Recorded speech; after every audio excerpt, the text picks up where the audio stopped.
So, are we finally set? Is everybody audible? Is the game too high? Is all the stuff? I don't know. Is the stuff stuffing? It better be. Well, buy me dinner first. Hey-oh! Alright, here we go. Woklamat. Put us right into it. And remember to cancel auto advance. Oh, that's right. Okay. Hey, Galuja, do you really know nothing at all about your mother? No. Shale searched the system for information on residents, but the only Mamulja she found listed were my father and me. Even if she died, was erased from people's memories, she should have been there. But she wasn't. Well, that you're here means she was here too, inside the dome. There can't be any other way about it. What if I was a clone? Let's see. Perhaps we should try looking again, or do you want to know your mother? I'm gonna go for the second. Yeah. Alright. Do you want to know your mother in 3, 2, 1, click. Click.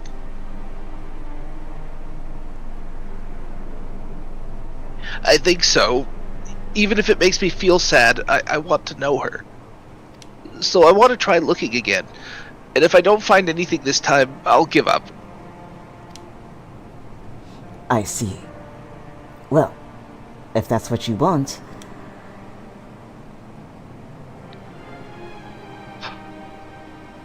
You're a clone. then I'll help you. I'd like to help as well, and I believe I speak for the others too.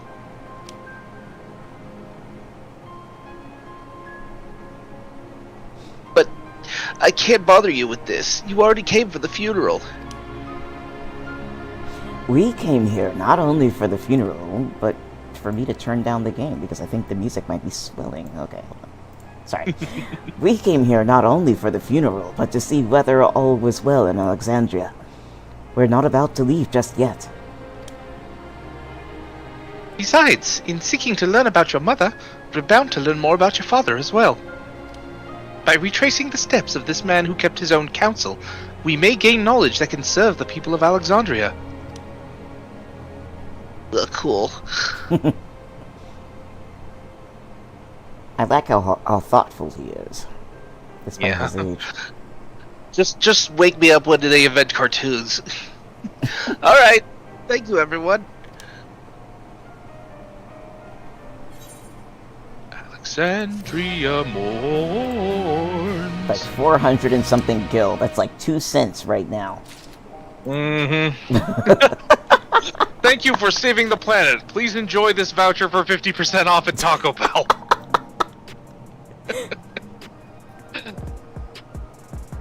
Alright.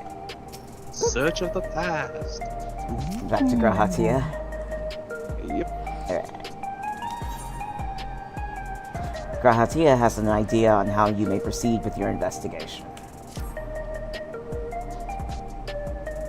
Assuming neither memories nor records of Galulja's mother remain, we must cast as wide a net as possible. I suggest we split into groups. Boys, if you could make inquiries outside of the outskirts, the rest of us will do the same in Solution 9.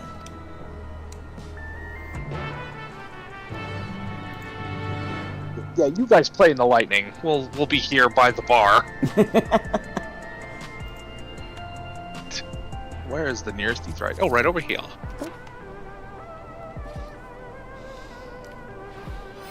Ah, the choppies! Oh, kitty tail! I'm sorry, just that minion is just so damn cute. And even when running at top speed, it's just like swish, swish, swish, swish, swish, swish, swish. Swishy, swishy, swishy, swishy. That's the end of it.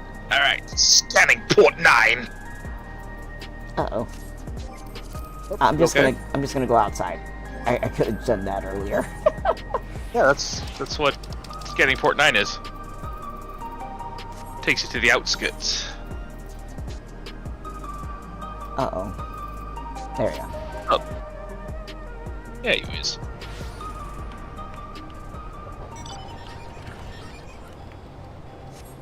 Ready with motorcycles.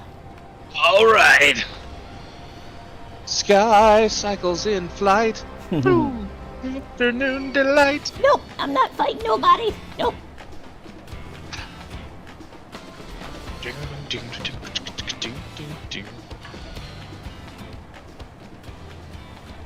Alright, I think there's one guy over here. Somewhere. Maybe not. There's a person here. Yes? I will come to you then. Middle-aged Tonowawata. Oh, yeah, here we go. Sorry, but I've What? never heard of a Mamulja woman living in these parts, much less one connected to Zoraal Ja. You might have better luck talking to the people over at... Oh gosh, Tonowata. I can't get around those two W's. Tonowata. Yuweyawata. Settlement to the north of Everkeep, in a place called... something. Yuweyawata. Yuweyawata. Yuweyawata. It's an Italian dish. It's very delicious. The resilient son won their loyalty when he saved them from some crisis or another, or so the story goes. If I remember correctly, their chief's name was Kaniloka. See, the exchange with the middle-aged Tonowata has taught you about Zoraal Ja's devoted. Oh, alright, let's see. Come to me, pup. Search from the sky. That's a good idea.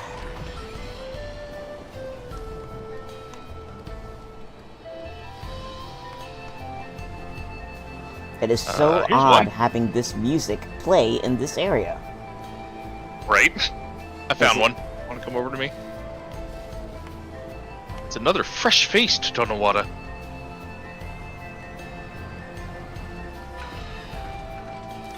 Hello. I'm loading stuff on my truck. You're looking for a Mamulja woman? Oh, Galulja's mother. I can't help you there, I'm afraid. I only know a little about Zoraal Ja, and then only what my father told me. He said that before the dome cut us off from the outside world, a Tural Vidral had appeared and was terrorizing the region. In response, Zoraal Ja assembled a party of warriors, and with them confronted and felled the beast. It was interesting to hear of the king's feat in the past. Alright, so now we've learned about a battle with a Tural Vidral. Wait. Damn. That was some melt call. Dude, did you hear how that lined up with a lightning crack? Like, that was amazing. I did not. That is awesome, though. It was exactly in sync. As if the whistle was part of the lightning strike. What the hell? Oh, here. In the oath of my ancestors, I summon Chocobo! A Mamulja woman? Their people have never been a common sight around here. Why, the last time I saw one would have been before the dome came down over our heads. She was among an entourage of Landsguard that was dispatched here. I assume they all returned to Liolal after their mission. But if any remained, I suppose they could have been trapped in here with the rest of us. Alright, so we've learned about a Mamulja woman. See, this is what I like to see. This is, okay, I gotta get my mouth together so I can say things. So, the Shatona here, i.e. the Spiera lady,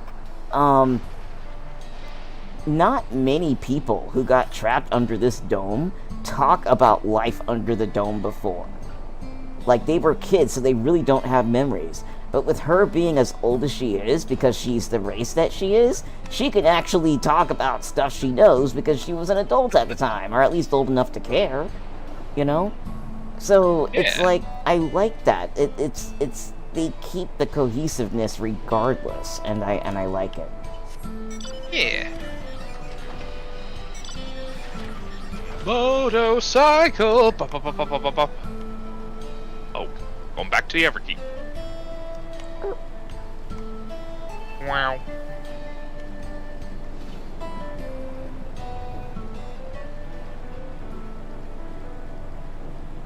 We have yet to see a Viera child, though. Alright, I'm gonna go to solution 9, number 2. Alright.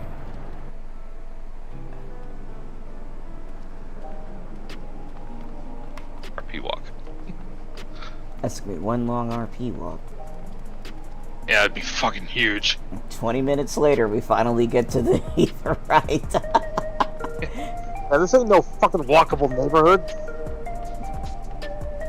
Alright, oh, we're going to the neon sign.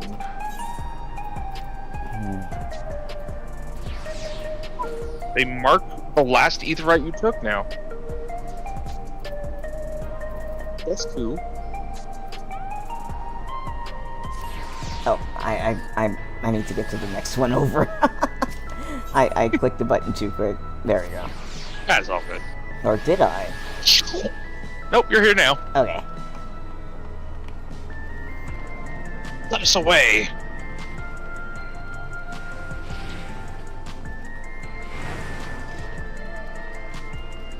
Jasper's over here leading us. No, I'm kidding. He's not, but anyway.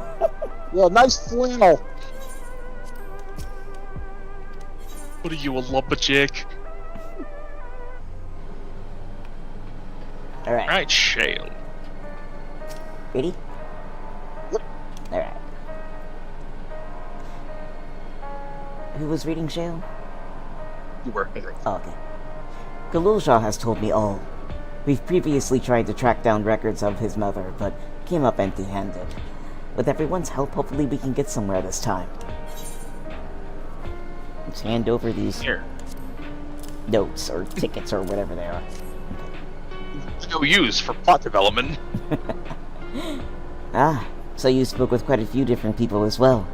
Let's combine all our findings and see what conclusions we might draw.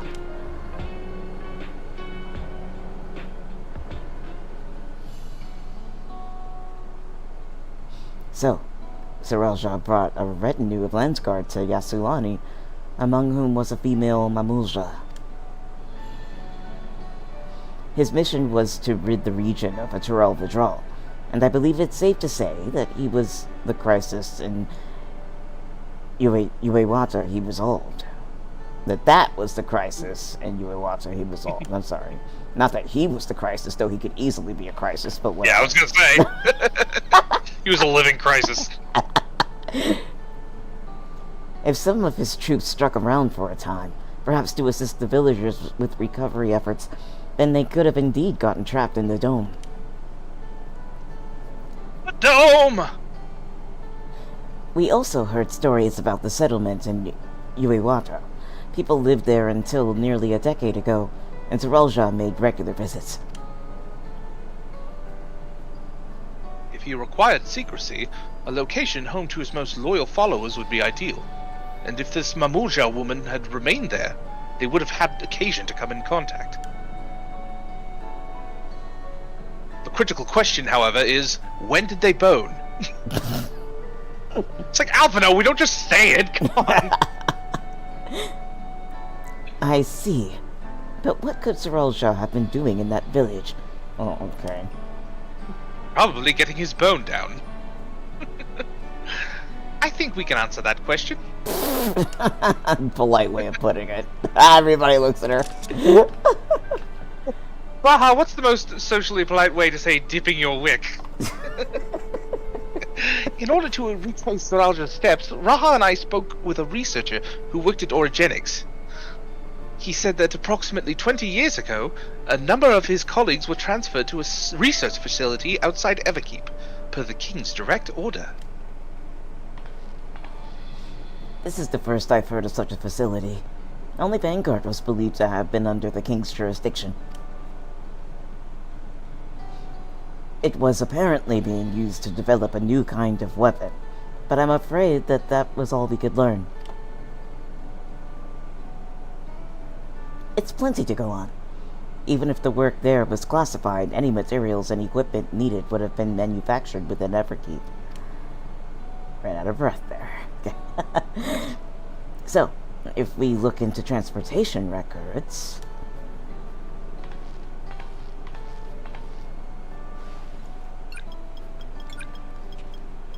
Beep boop bop boop beep boop beep. There it is. The routes are full of detours and attempts at obfuscation, but large deliveries were being made to Yuweyawata. I think I said that right. Yeah, I did. Yuweyawata. Yuweyawata. Yuweyawata. Close. Yeah. Far too large for a mere village. There hasn't been any activity for years, though. It's likely the facility has been decommissioned. Hasn't been any activity since they were shipped one industrial strength chicken nugget machine.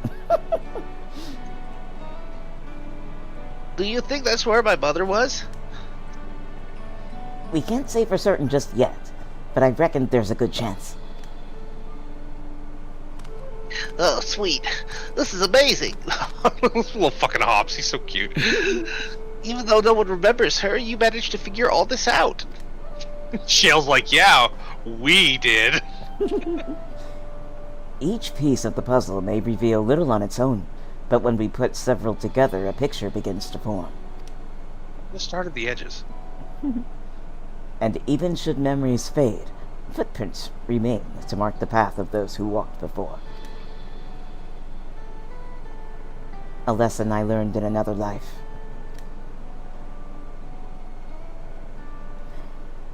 So we'll begin investigating the secret facility in Yuweyawata then. I hope I got it that time. And this time, I want you to come along, Kaluja. Take the 9-year-old into potential danger. Yay!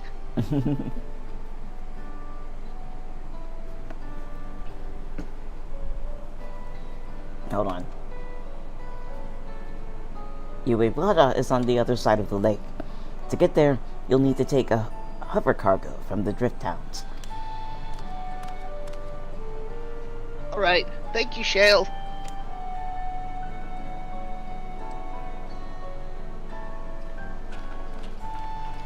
And for dinner tonight, have someone send up dinosaur-shaped chicken nuggies. And a chalky milk. I'm feeling sassy. Chalky milk! Oh, it's been years since I've had chocolate milk. Well, no. I recently had a chocolate milk. If you count a mocha coffee, I've had it recently. But Yeah, I wouldn't. That is a mocha. It's chocolate milk with coffee in it. Although to be fair, that's an this is my adult favorite chocolate coffee. milk. Mocha is my favorite flavor. Coffee and chocolate, they were born to be together. Mhm. Right, I am out by the Ethernet shard. I'm ready to go to scanning port 9. The TV above. Oh wait, is that an ad? No, it's just a random ad. Okay, never mind. All right, so where were you again? Ether shard, right outside the door. Oh, turn around. You can see me hopping. Oh, I do be hopping. hoppity hop. All right. And we want to go to scanning port 9. Oh, my new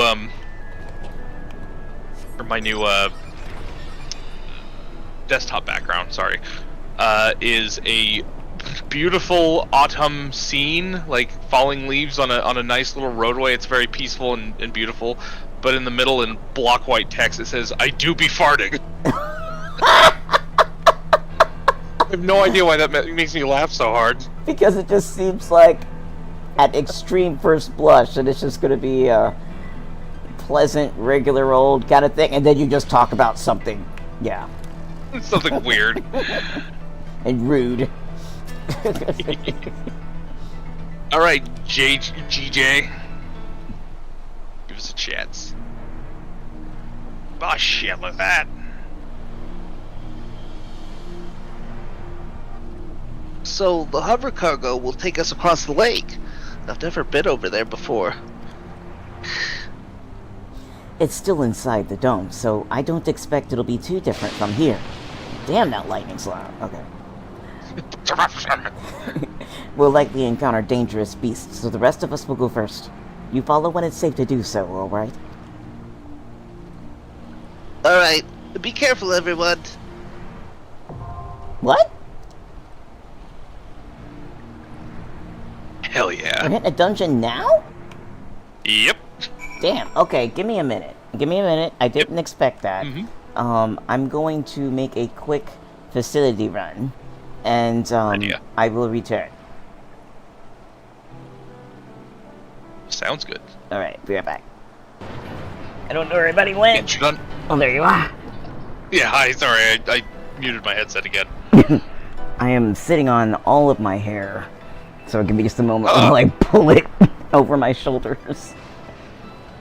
My hair is so long. I've been growing these locks for 8 years, and they actually are past my hips now, so... There was a lady... Maybe some long locks. Oh, yeah. There was a lady, who passed me at my complex on the way back from the mailbox one day last month or the month before or something like that, and, she just saw them tied up, like, behind my head. And she had some too, but her hair was a lot shorter, and so she asked me about them, and she asked me how long they were, and she just kind of made a motion, like, below, like, slightly below her butt, you know, like, are they about down here, you know? And at the time, the answer was no, because they hadn't been retwisted yet. And I was like, actually, no, they're up here, and it was like a 4-inch difference, and she kept looking at me like I was crazy, and I'm like, no, really, they're this long, and actually, I was thinking about that interaction, like, nope, she was right. They just hadn't been retwisted yet. She was totally right. Retwisting them kind of straightens out the coils, and so it adds, depending on how long it's been since the last time you had them retwisted, the difference in length between them, you know, just growing out on your head versus actually twisting them out, it can be anywhere from like a 1/4 inch to 1 inch or 2. Like, just kind of depends on how long it's been. So I gained like maybe 1.5 inches from that retwist. I'm like, Oh man. I never. Truly dope. Yes. So it's not like it's a tight pull. It's really not, you know. So so yeah. I don't, random stuff. All right, let me shut up. I would like to put a shout out if anybody would like to tank and or heal this place. Probably be best to get as many people as we can who are followers of the stream, so we can like read through the documents you find there and stuff. Yeah. Because otherwise we will be pushed through everything, and I imagine it's not going to take us long to actually get into the dungeon. It's just we're not going to be able to really enjoy it because everybody likes to just slam through things. You can always explore it afterwards, I guess, but still. That's true. Todd the Eldrator says, are they really heavy on your head? I was curious. If they're wet, yeah, I don't know how much water, in weight these things can hold, but I do know that if I try to wash these suckers myself, that's why I get somebody else to do it. But in any case, on me just hanging around, I don't feel it because it's, you know, there's a lot of time to get used to the weight. You know, I've been carrying this, getting slowly heavier over the course of 8 years, so I don't feel it, you know. But if you were to, like, say, shave all this off, leave me alone for, like, 6 months, and then just throw them into my arms, I'm pretty sure I'd feel it. Oh, 8 pounds of hair! I'm not even sure how much it weighs. I think I would have to, like, lean my head back and just, like, tie it all up, put it on a scale, lean my head back and rest my shoulders and make sure that the weight was truly just the hair. And it doesn't feel that heavy to me. But, again, if they were wet, they're heavy when they're wet. When I used to visit Loon, Loon required that people wash when they got there because he was so sensitive to every chemical ever. And that includes residue from shampoos and being in cars or wherever, right? So when I visited him, I'd have to take a shower and thoroughly wash my hair. And every year I went, it got more and more difficult, as you can tell. And so, I would get there, and I remember, my hair was so heavy after getting in the shower that he actually had to come in and help me scrub and twist the water out of my hair. Wow. And so I never expected anybody to help me do that, but it's heavy crap. But when it's dry, I can't tell. Like it's really light. Like I don't know. It's just here. But I think if I were to be standing up and swinging around, I'd feel the centrifugal force. I guess I'm not good with weights. It's not 2 pounds. 2 pounds in my hand feels very heavy. I don't think my hair is 2 pounds. But I know that doesn't seem like that's correct. that doesn't look like that would be correct, but I really can't tell you how heavy it is. I really can't. But I just know I just know that getting it wet at this point is hazardous for me. That's all I can tell you. So if I'm out in the rain, that's one thing, but if somebody throws me into a pool or I fall into I don't know, I'm gonna need somebody to help me carry my hair at that point. So form a train, like a bucket line. So yeah, God forbid I fall into a fountain one day. I'd be like, holy crap, I'm drowning! Todd continues, I haven't been through the patch content yet, so I cannot tank, and then says, I can imagine. I shave my head every couple of years, and there's such a difference. My head feeling suddenly lighter. I routinely do that. I grow my hair out till it's about shoulder length, and then cut it, and it's like, oh, nothing's flopping around my head when I turn my head. Tia Merlian says, off to cook dinner, I'll be listening in. Even if I were on US servers, I'm bad at the second boss. So it's gonna be us. Yeah, I've just been getting progressively worse. I'm not good at the game to begin with, right? But as Dawntrail goes on, I've become more and more embarrassing. It's to the point now where it's like, why do I play this game?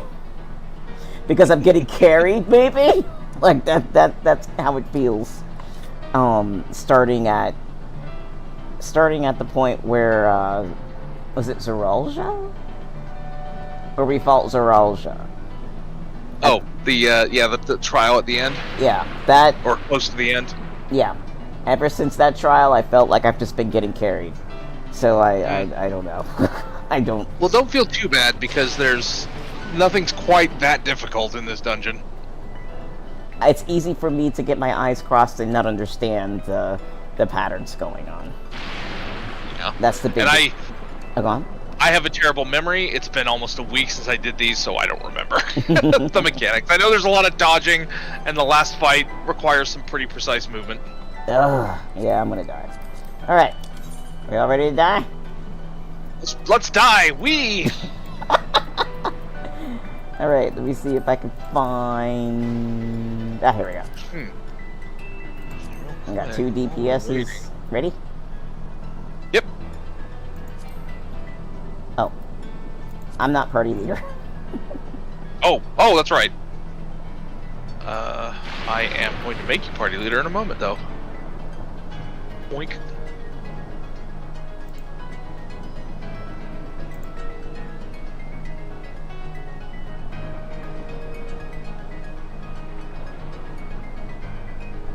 You are now party leader.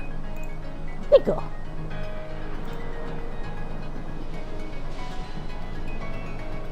Surreptitiously asking my brother and sister-in-law if they want to tank and or heal for us, but I don't think they're at their computers. So we should wait until they answer before I hit join. No, because they're either not at their computers and they're like doing family stuff, which means they'll be gone for like hours, or they're eating dinner. So I figured like waiting on them would take too long. All right, so here we. They get back.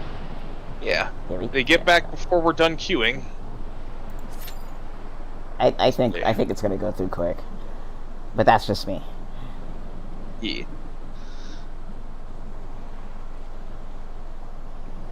I thought it would go through quicker than that. I thought for sure it would just be like a 2-second wait. Well,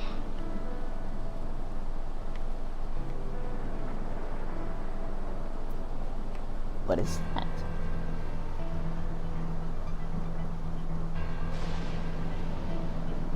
Just what? I'm looking at this animation on these things here. My first thought was somebody pasted a I forgot the word for it, but you know, like the horizontal moving notation things that you might see on a... I don't know the machine names anymore, but they're all old. But like somebody like blurred one, pasted it on here, and told it to animate to the left. I don't see. Oh, this thing. Okay. Yeah. I see it. All right. Kind of entrancing, like It code, is. it's like the Matrix. I don't even see the code. All I see is blonde, brunette, redhead.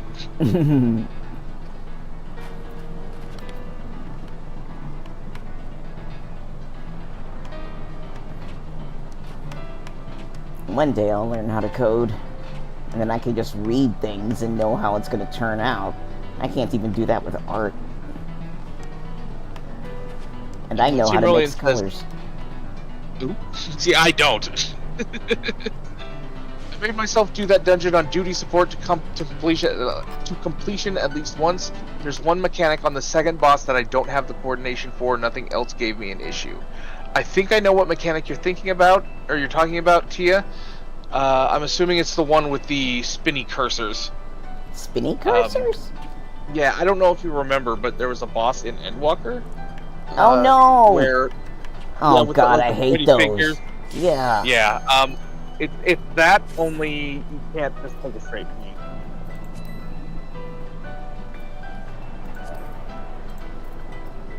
Well.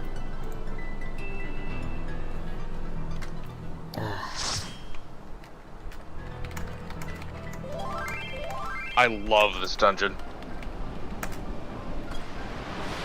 I just told everybody, first time here, and I'm really nervous.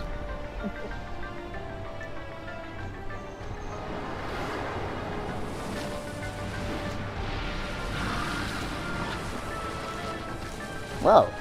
We got like electric plant monsters. Getting, what was that game called? Pacific Drive vibes.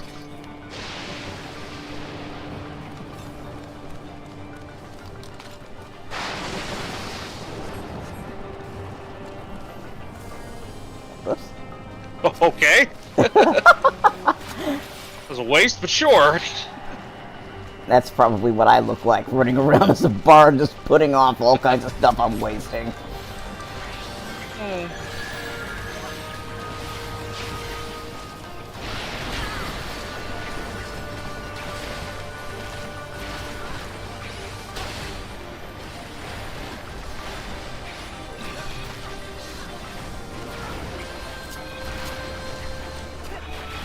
Come on, get in there. Jesus.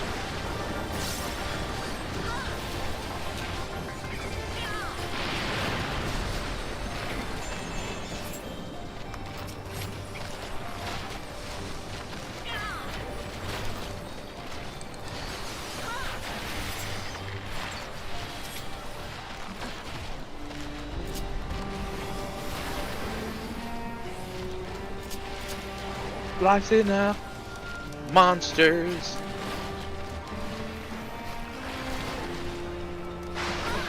I gotta say, I really like this, this outdoor area here.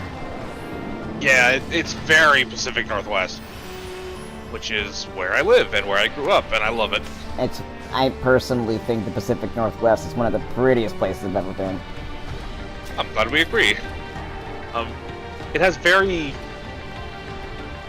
big Washington, Northern Oregon vibes. I appreciate.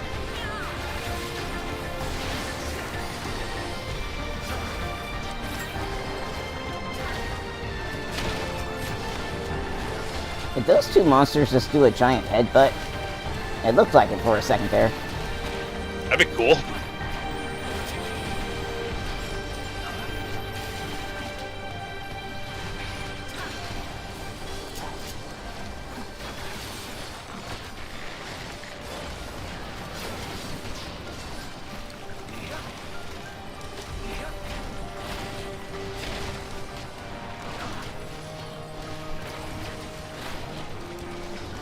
I would throw on a buff, but my buffs really aren't needed right now. It's just taking a while to kill these things.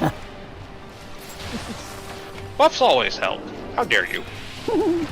Well, nobody's dying. And nobody's really What are been your getting buffs hit hard. I've played Earth since level like 62. What are their abilities, or what are their buffs? A lot of mine help to heal more quickly, or stop people from getting hit so much, or they... Oh, okay.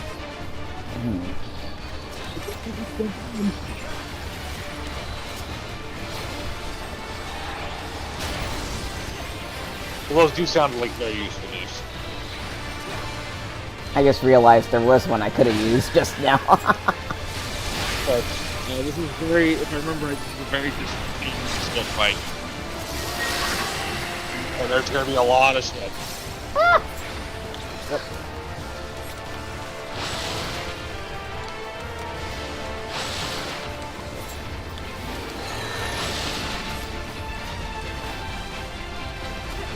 Caber toss is going to toss the thing over there, so it's going to be a big ugly. And more of this shit! Yay! Oh crap, I'm gonna die. Plenty of time. Split up. Oh wait, that's the back, or the front, I don't know. I'm just everywhere, I'm kinda panicking. Okay. I forgot what... Oh yeah, we had to break these things.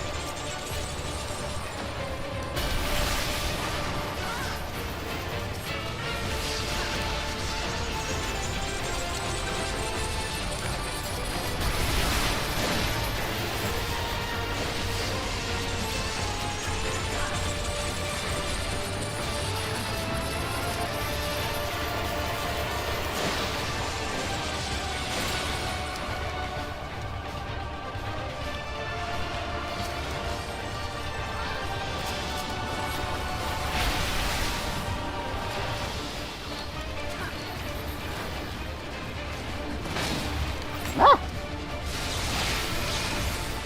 And then it's just rinse and repeat, I believe. Okay, that's not so bad. Yeah. Of course, in before, you know, something crazy fucking happens that I forgot about.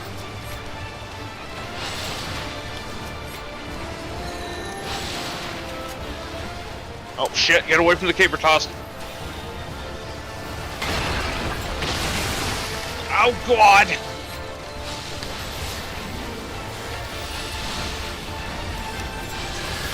Oh,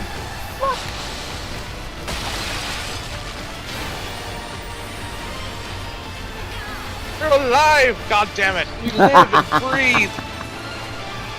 as I live and breathe, I live and breathe! God, I love the reference.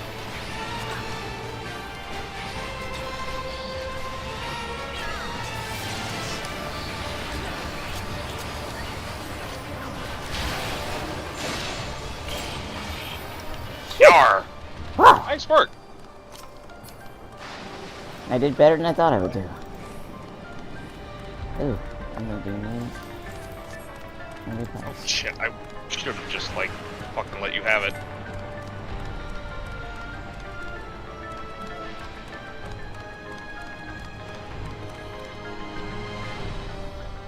Ooh, research note.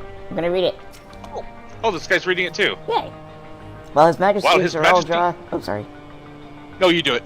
I can't. They're already running. Alright, well, we can come back through in exploration mode. Yeah. Guluja's back here running after us. That's great. Poor little boy. Let me keep up with him. Whoa. Is this blood? What is this? Yep. See, this is why I don't like plowing through dungeons. There's all this stuff. There, let me pull these over toward you. Yep. There's all this... Stop it! Go to the tank. Okay. There's just all this stuff and we're just running right by it. It's like you don't even get to look. You don't get to register that it's there. It's the only thing. You know, like, if you wanted to, I absolutely would have been fine with doing this solo with him. party, like a trust party. Well, after we're done, we can always just walk right back through it and take a look. Yeah.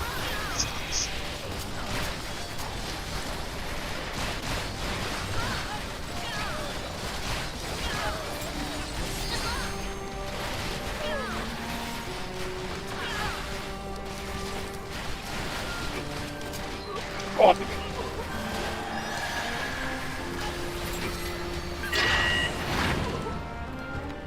Very Resident Evil.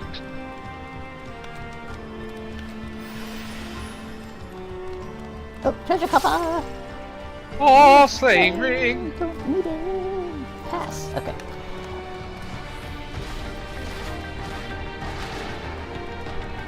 So many doors. Right? To be honest, I wish we could get lost in dungeons. Yeah, there's something to be said for that. I mean, not so lost that you're like there forever and a day, right? But I like the idea of being in a place and you don't know where you're at, and you can get turned around if you're not paying attention, you know? Yeah. Just like in any old random location you'd be in otherwise. Ul'dah. People seem to have a problem with navigating Ul'dah. I can't navigate any of the main cities very well.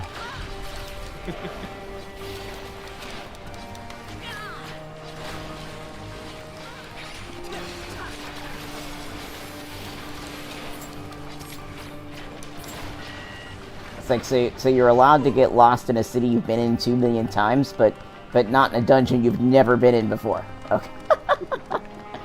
Alright. I don't remember much about this fight. I remember that you have to do the little thing with the pistol pointer to not get hit by stuff.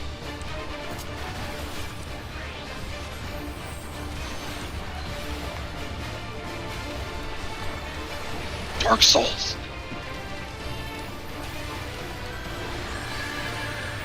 I might have wasted those. I don't know what those are for. Oh well. Take buffs. I don't know. I don't know what I'm doing. Yep. You suck.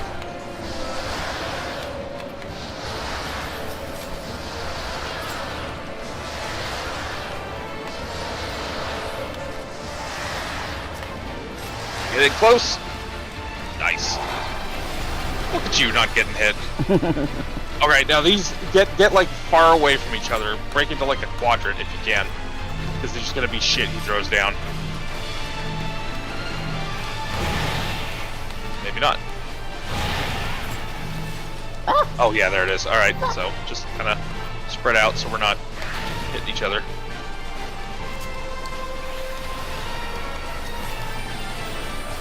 That's tricky. That. Okay, now we gotta get away from the center.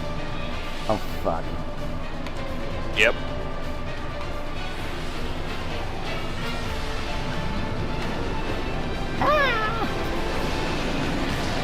At least they give you plenty of time. Oh shit, tank in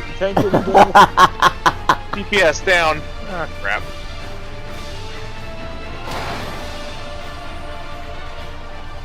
Wow. Now, for all the other things across the game that I don't understand, like why they would have nerfed it, I understand why they would have nerfed something like this, but not the other one.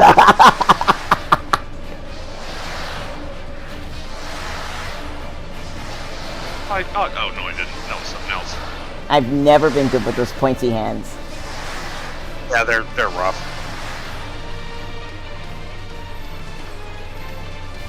Shit.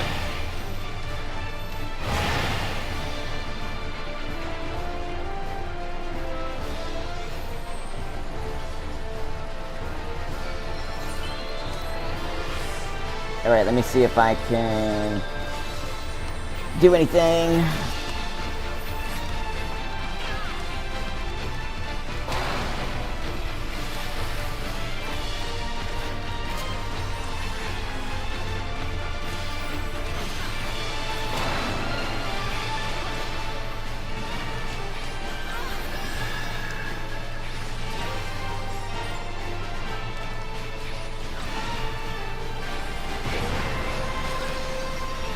Stop free spiriting me. Ah, fuck.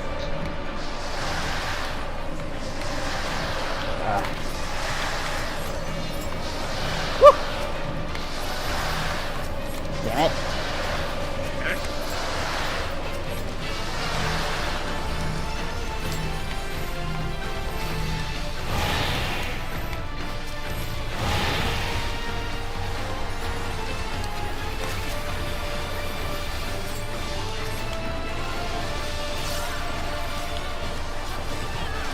This boss is much harder on Viper. I have to actually pay attention to my rotation.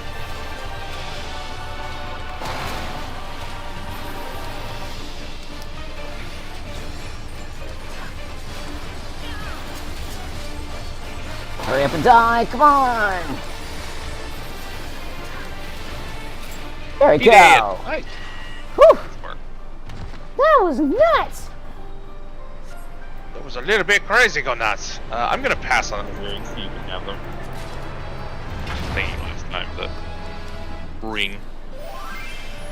Or amulet, or whatever the fuck it was. Hey, the horror section is over now.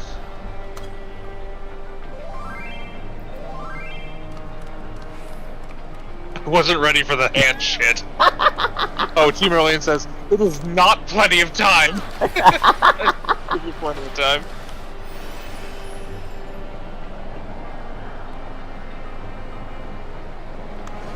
So if the other stuff was the horror section, then what is this? Post-apocalyptic, I would think. Something like that.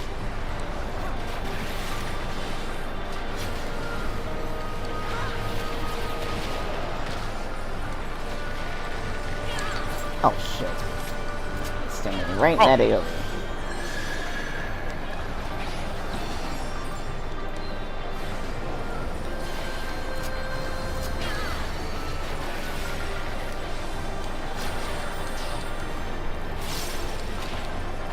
If you are visiting the stream and you enjoy it and you otherwise hope that we do not die, please like it. Please follow if you have not followed. Yeah. And if you are on Twitch, please subscribe. Because I don't feel like dying. And your subscribes and your thumbs ups give us strength. They are the milk of paradise.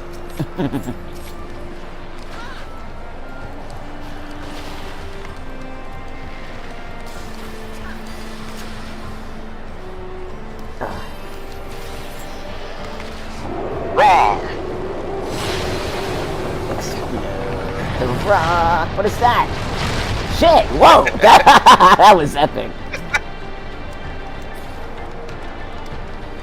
That was pretty epic. Yeah, I'm a fan. I just like that. I took a really cool screenshot. I'm just like leaving the second area, standing next to that giant swirly bubble of doom.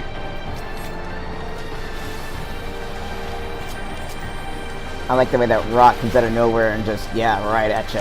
It's great. Like, aha! Fuck this one in particular. Action movie! Here you go. See Jason Statham clinging to the side of it, and it'll be perfect.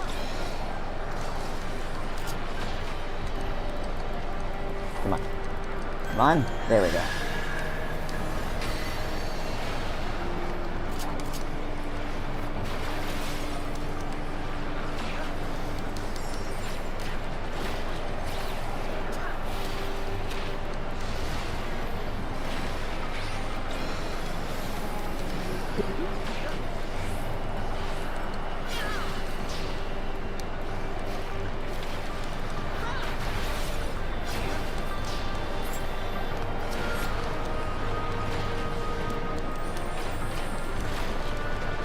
That was probably a mistake. Oh well.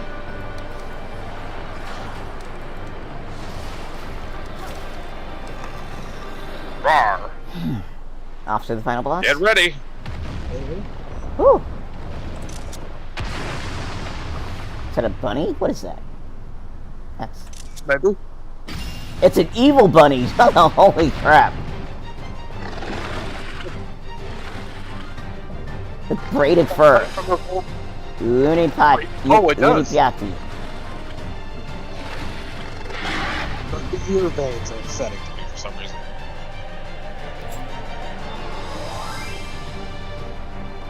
It's an evil bunny.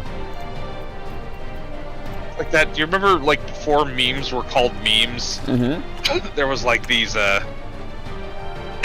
like they sold them at Hot Topic. These shirts that had just like a cute bunny on them, but they were saying like rude things, like you make me throw up in my mouth a little. Yeah. Yeah. He grew up and got pissed. Right. So you see how big this arena is? Yeah. It won't be. Don't stand in front of him for Raging Claw. Oh shit. Ah, that's the whole fucking thing. Jesus. Wow.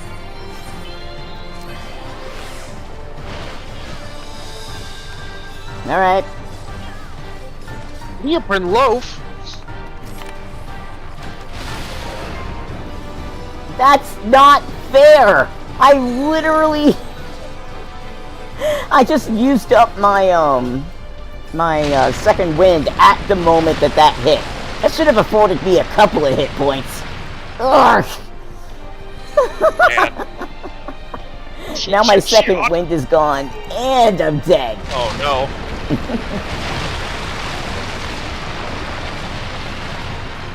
Surely that could have saved me like 10 that I could have sat around on for a second. Wow. Just 10 hit points would have done me a little bit. Oh shit, I'm getting my ass kicked. Oh no! Good lord. Oh, crap. Come on, Bun. Don't do this to me. We're brothers. Exactly!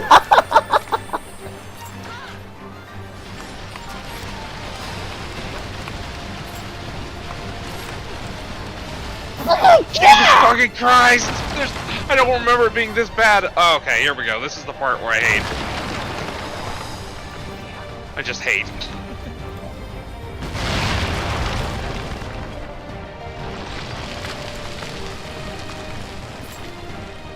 Yeah, Am I useless for this fight? Oh, God. Nope, not yet. We'll get you up. Sure. Now we gotta run away from these. Wow, this keeps you busy. Yep. Then you gotta get behind him again. So I need to find a way to spare my flippin' hit points. Because somehow, where I'm standing is not enough. And, things I could use like Second Wind are not enough either. So, I'm a little lost about what I could do. I don't think I have anything that could spare hit points.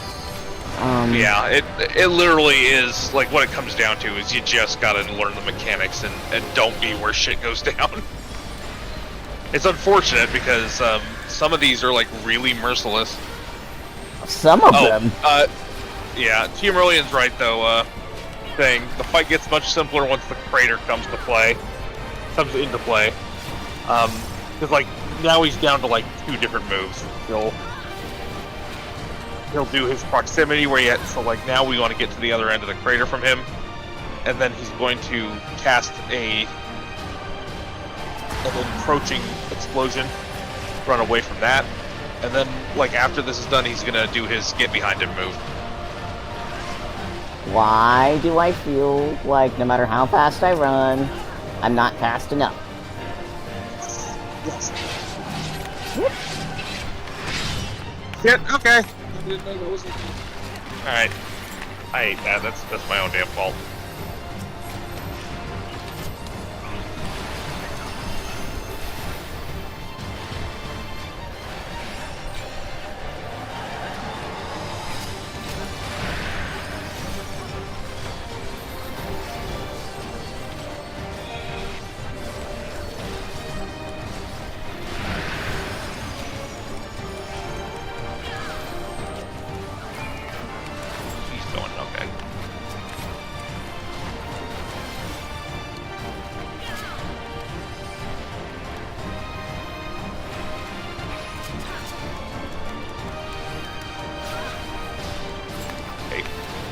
thing.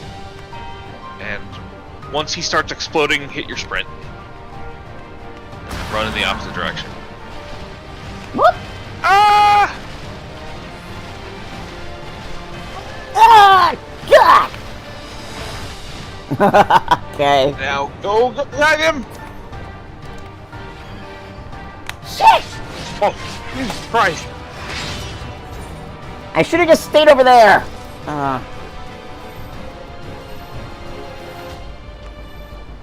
This one's not an easy boss.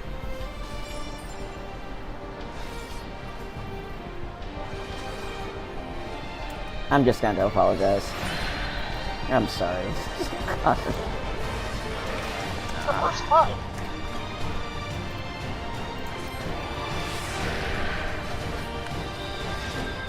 If they expect an apology from you, that says a lot about them.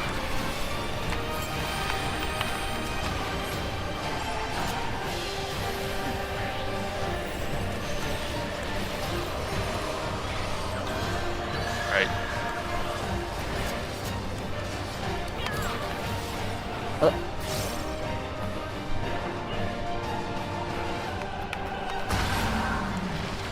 Alright. No way!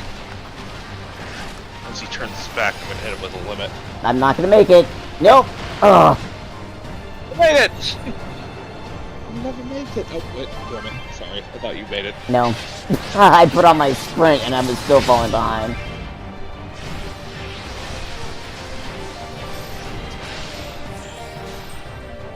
Oh shit, that finished him off. Sweet. Oh my god, that guy's way more stressful than I remember.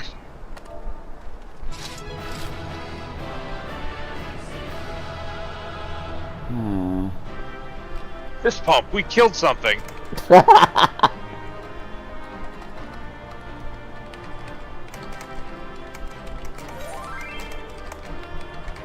to give it to the healer, because they were the MVP. Yes. Da-da.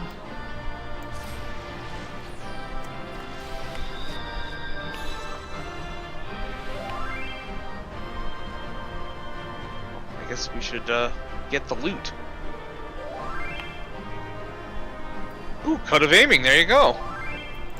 Oh damn, that's slick looking. I wonder what the scouting chest looks like.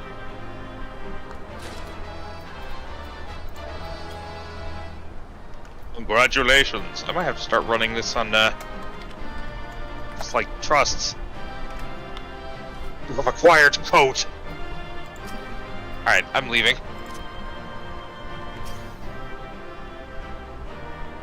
And I am at the cutscene. I don't know if this is voiced or not. Oh, it's voiced. Okay. Oh, okay.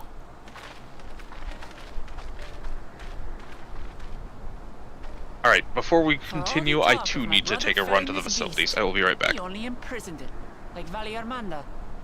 So, do you want me to wait till you get back?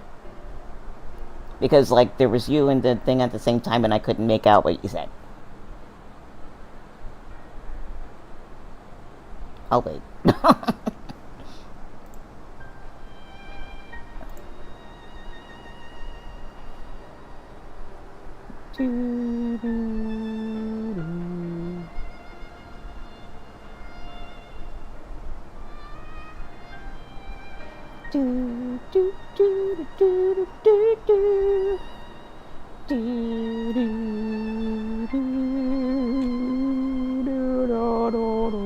Oh, I'm sorry. Just shut up. I'll shut up. Sorry.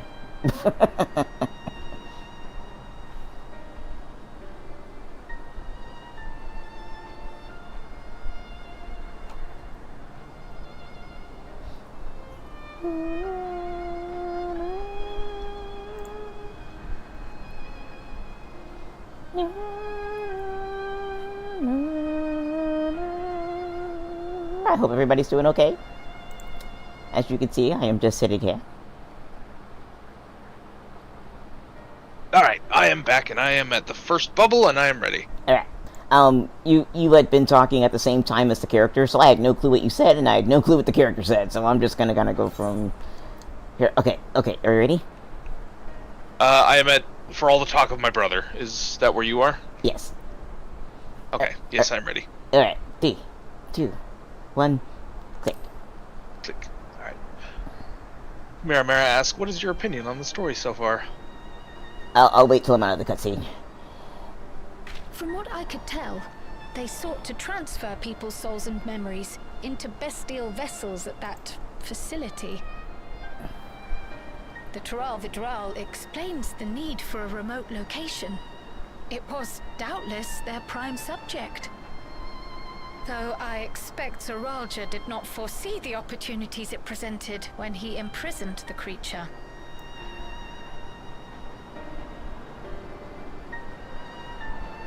I'll turn the game volume up a little bit.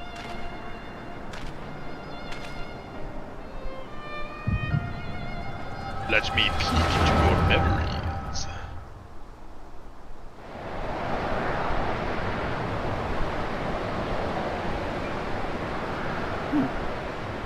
It fucking windy. And so, in order to prevent the breakdown of the individual, I instead seek to transfer their soul into the body of the beast.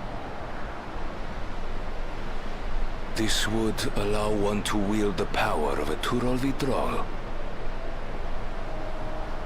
In theory, our initial experiments will involve lesser creatures, but in time, I am confident we will be able to bring even the mightiest under our control.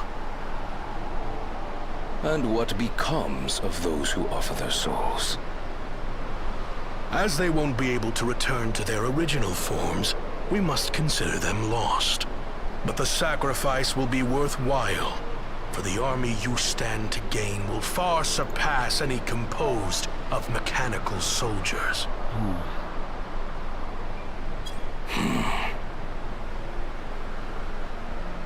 Very well. Recruit volunteers and begin at once. Thank you, Your Majesty. That's just so I shall stupid. return to the observatory and see to the necessary preparations.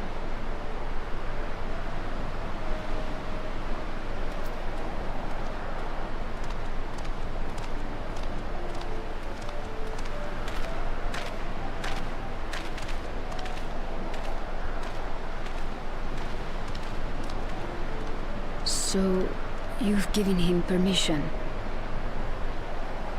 Zoraal Ja, you will assist Kaniloka. As one of the Land's Guard's finest chirurgeons, your knowledge may be of use in his experiments.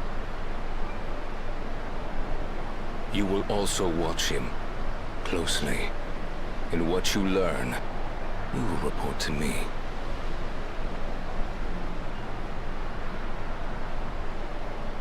You object to his project? Or are you incapable of performing this duty? No, Your Majesty. Whether we shelter within the dome or expand beyond it, we require great power. But with no one to rely upon, we must take that power for ourselves, even if the means are questionable. I will do as you command. But if Kaniloka's work bears fruit, I wish to beg a boon.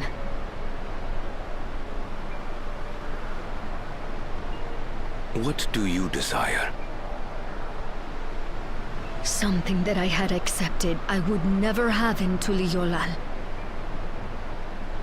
That I believed would forever be beyond me. That it was foolish to covet. Okay. But here and now, it is close.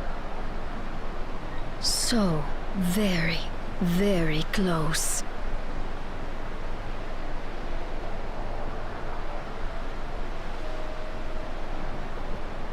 Perform your duty to my satisfaction, and anything you desire is yours.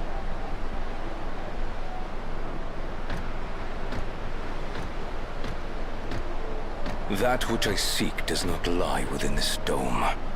Here, I cannot prove the miracle. But if what you seek is at hand, then you may claim it. for it has no value to me. This is a very polite conversation.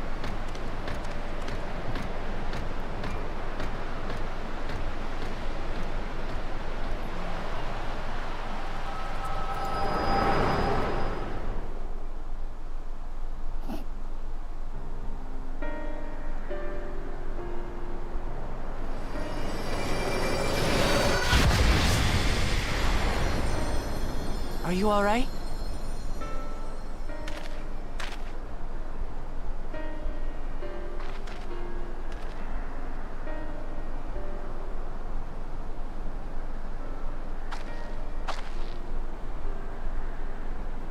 Teishalja.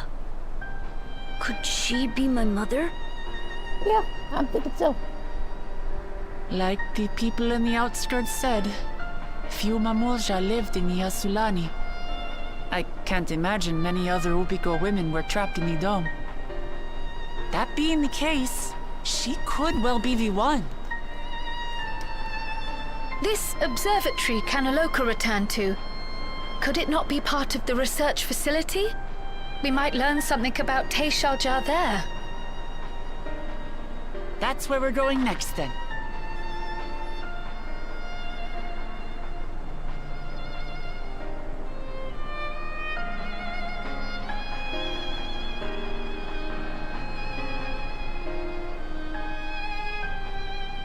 Whole thing, wasn't it? Yep. Alright, so he made it clear from the get he wasn't interested in the whole childbearing thing.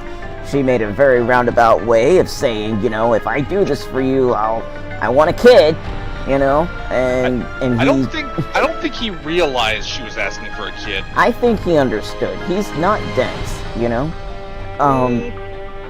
He really is not dense. And so, with the way she talks, like, it's, okay, so I'm looking in the chat, and Tia Marillion says, anyone else getting creepy stalker vibes from her? Those vibes, I think, would have been extremely clear to Zoraal Ja.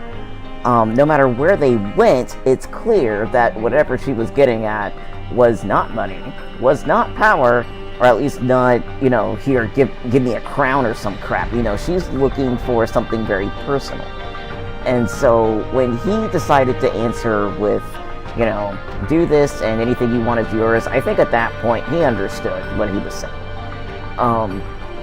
I don't think he agreed, per se. I don't think that that's something he would have been all happy about.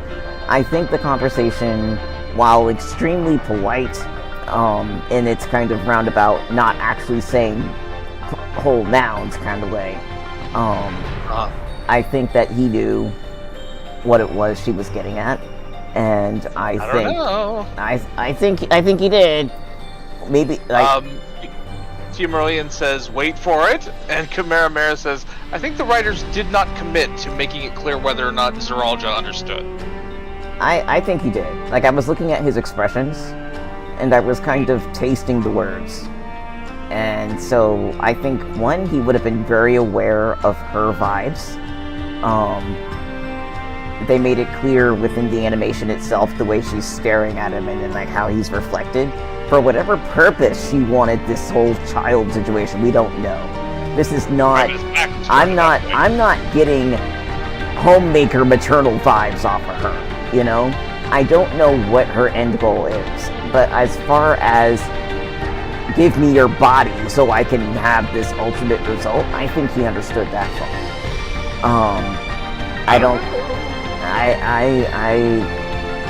I think otherwise, I don't really understand his expression, and I don't understand why he would agree. You know, he didn't outright. He only wants one thing. Yeah, you know, he just said, you know, I want nothing to do with whatever it is you're going for. I want nothing to do with whatever.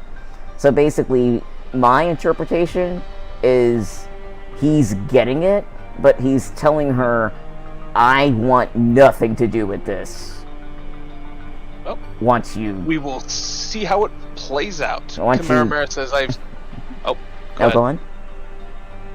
Chimera Mara says, I have seen conversations go in circles on social media about this regarding specifically Zoraal Ja's understanding versus the audience's, which is why I comment on the lack of clarity. things will open up, I'm sure. Yeah.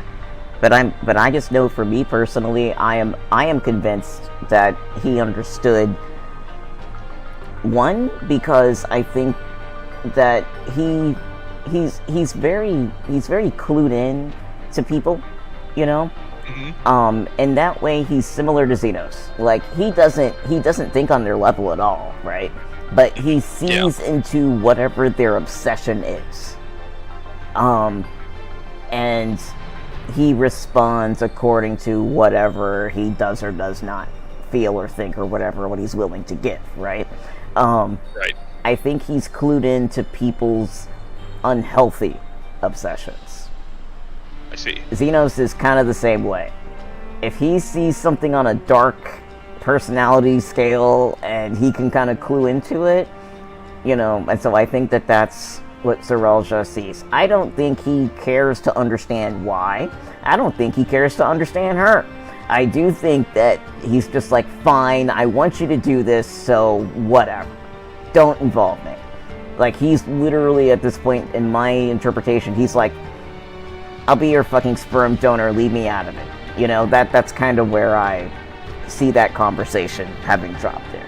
And excuse my F-bomb there, but that's kind of just like, I guess part of me is just like trying to emphasize that I really feel like he's kind of maybe even disgusted by the thought, but it's just like he just couldn't care.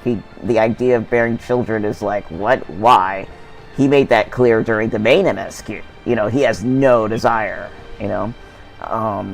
But I do think that I don't think he would have agreed if he did not understand an inkling of where she was coming from. How she wants this or why, nobody knows. I don't even think he knows. I don't think he cares. You know? But that's catch up on chat. Oh, yeah.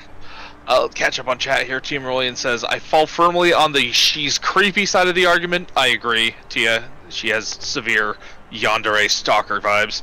Kameramera, I don't see him as a person who is especially intuitive with regards to other people. In fact, he seems extremely self-centered. Oh, yeah. Tia Merlian agrees, and I agree too. I am of the opinion that he has no idea what exactly she was asking for. He just doesn't give a shit because if it's something that he can grant, why not? If it's something that he can't grant or wants for himself, he can just kill her. Mm-hmm. And so the reason... Kameramera says, nothing in the story has really told me that he thinks of anyone but himself, unfortunately. I wish I was so desperate for him to be an interesting character. Whoa! Tell us how you really feel, why don't you? Okay, so this is why I say that, right? You don't have to be incredibly... You don't have to care about other people to clue in on what their direction is, right? I've known an awful lot in real life. Very selfish, even dense people, right? But it's like, once they are used to living in like what's the word? I just started hearing a word for like the dark side of people's psychology, like I forgot what it's called. Triad. Something like that. Yeah, I'm not sure if that's it. That's how much I've forgotten. But it's like people who exist on that dark psychological side, right? They don't have to be intuitive in the way that, say, a kinder person might be intuitive. They don't really care about other people, but they grasp on to other people's hidden needs. And that's how they're able to take advantage of other people, right? And so they don't care why. They don't care about the person. They don't even care. They don't care. It's like they can sense and they can tell that whatever's coming out of you in whatever set of circumstances is selfish, perhaps, and that you want it. And for whatever way that they're going to be able to get something out of you, they latch on to that knowledge only for that end result.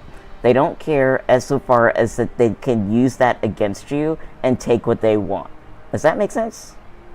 That's the kind of intuition I think he has. And I've seen that in real life like ridiculous amounts of times. Yeah. Kameramera asks if you mean the id. I assume you're thinking of the id, ego, and superego. The id is pure subconscious, your basic primitive instincts. Yeah, it's a very primitive thing. It's definitely not something that you need a higher understanding of humankind for, you know. Hey, I have a sneaking suspicion we're gonna find out which one of us is right at some point.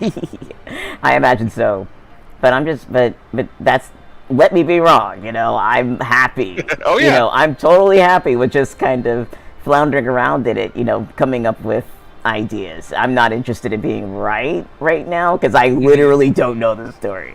So just let me kind of cook on it a little bit, and I will be more than happy to find out where this is headed.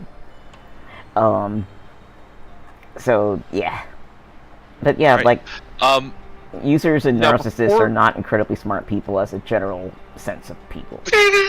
They're not. Well, they have to be charismatic. They have to be, and they have to have an intuition about people. Otherwise, they would never find their snacks, so to speak. They would never be able to use people, you know. And so that's the kind of intuition I think that Zoraal Ja is using. But in any case, it doesn't require a whole bunch of thought. You don't have to be a psychiatrist. You know. Right. Is it alright if I take a short 5-minute break? Oh yeah, we did say like we were gonna take a break, right?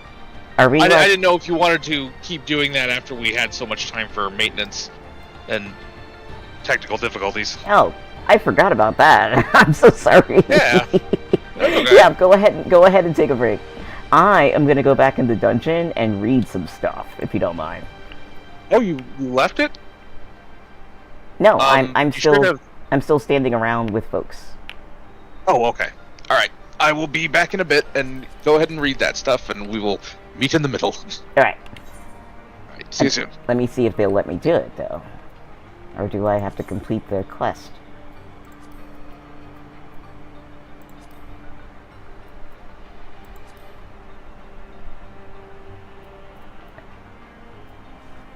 Oh, excuse me. Nope, I guess I gotta complete the quest first. Alright, well that's off the table.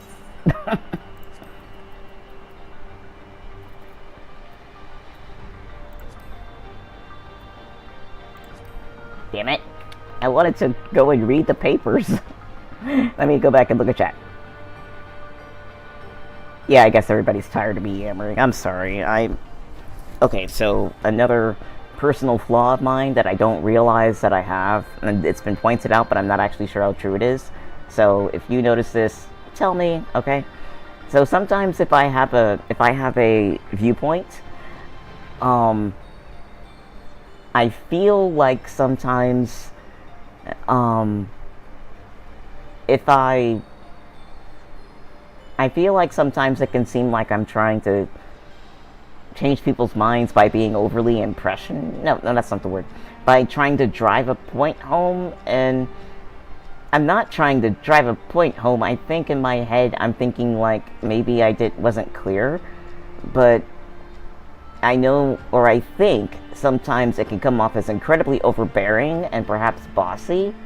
So if you feel like I'm trying to like boss people into my own opinions, that's not my intention. So if that's what I'm doing, like if you feel as if I am trying to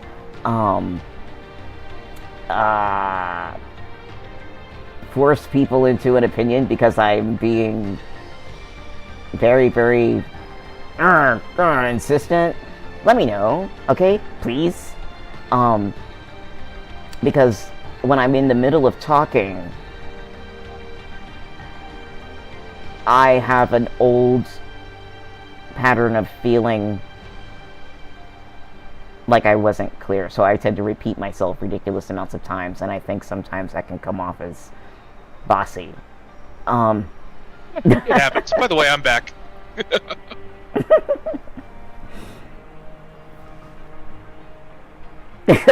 Were you able to get into the Explorer mode?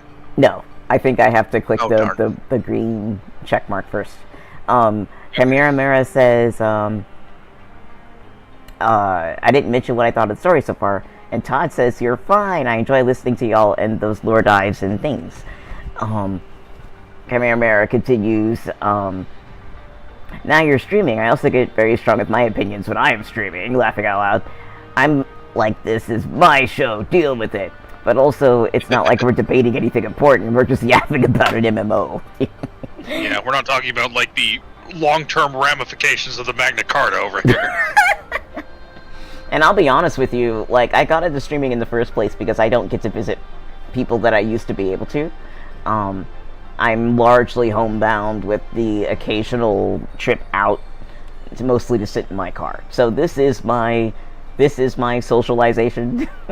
And so I don't have other times and places to do it wrong in order to bring it to stream and do it right. So I apologize for that. Oh, you're fine. I'm socially, I'm awkward and weird, and I do things wrong, and I'm very aware that I do it. I just don't know what I'm doing at what time. So in any case, as far as what I think of the story so far, I'm happy with it. You know, I have very small ever occasion to dislike a story. Earlier in the year, there was a game with a story I heavily disliked, and a lot of other people disliked it as well. Yeah. But overall, I'm enjoying the fact, simply, that this was something that people put time and effort into. I'm enjoying the fact that it's written and that I'm here to read it. I don't think I have, like, a judgmental, heavy critique of it. If I wanted to critique the story, like, in a real way, kind of like what's working, what's not working, that kind of thing, that would be a whole different style of conversation, I think, for me. And I would need more time to kind of think about it. That makes sense. Yeah. I'm intrigued. I want to know, what the heck is up with this kid's mom, finally, at last, because we talked about it a lot during the main MSQ. And Yeah, we did. I'm still just giant question mark over my head. What? So yeah, I'm curious, and I just want to find out where this is going. I'm not surprised that there's more experimenting with souls involved. We're talking about people, right? Like, they just can't seem to keep their hands off stuff and let things just exist, right? And since you're starting off with a technology that's already, for me, as questionable as regulators, of course there's going to be somebody who's going to try to do more. We've already seen the beginnings of that at the Arcadian.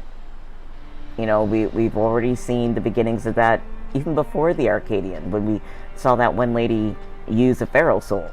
So yeah, of course this kind of stuff would be happening for military purposes. And the people who would think up these ideas, to me, unfortunately, of course they cannot be the most scrupulous of people, or else they wouldn't feel at liberty to do whatever the hell they felt like they needed to do to get the results they wanted. Unfortunately, the results that they want involve power. And so when you have power as an end result you want, and we're dealing with something as sacred, at least to my mind, sacred as a soul, as a power source, you know, you just can't combine power and soul and a human being for the sake of war and end up with anything nice, okay? So, there, you know, this entire expansion is the pancake flip expansion. You ended up with a happy-go-lucky kind of story. Not completely happy-go-lucky, but on the surface, and compared to Endwalker, yes, it's very happy-go-lucky. And then we ended up with something super dark. And of course there's depth. We're getting super dark now. And I'm curious.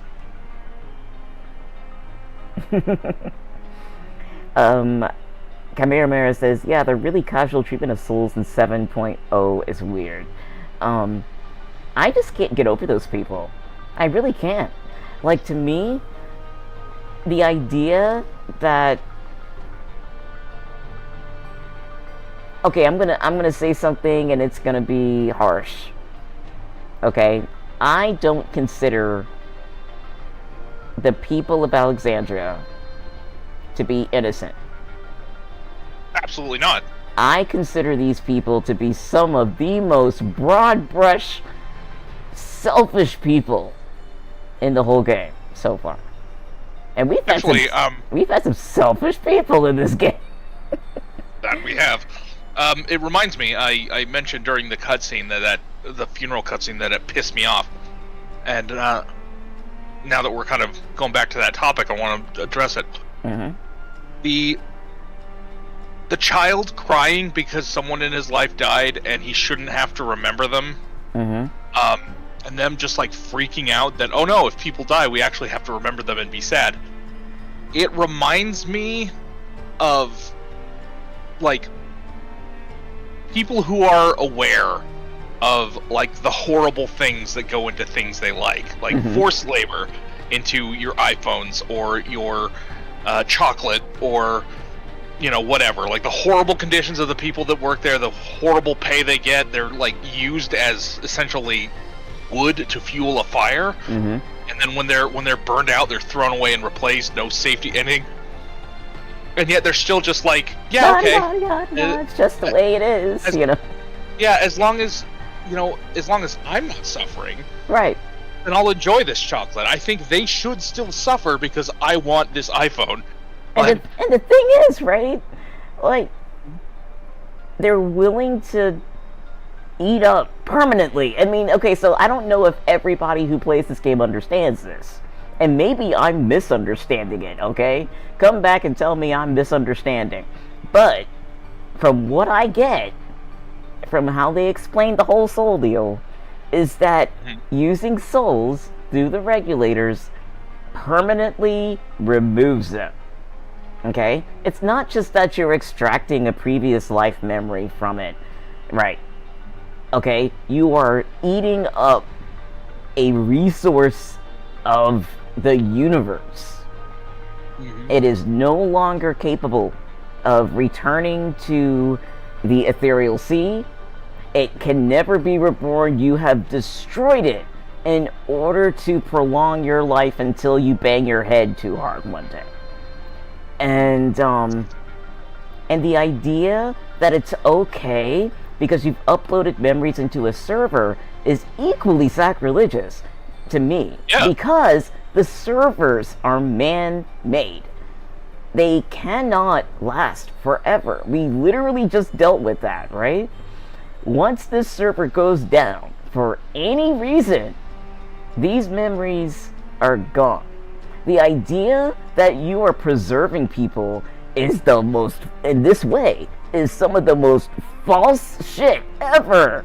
You're literally just shelving them.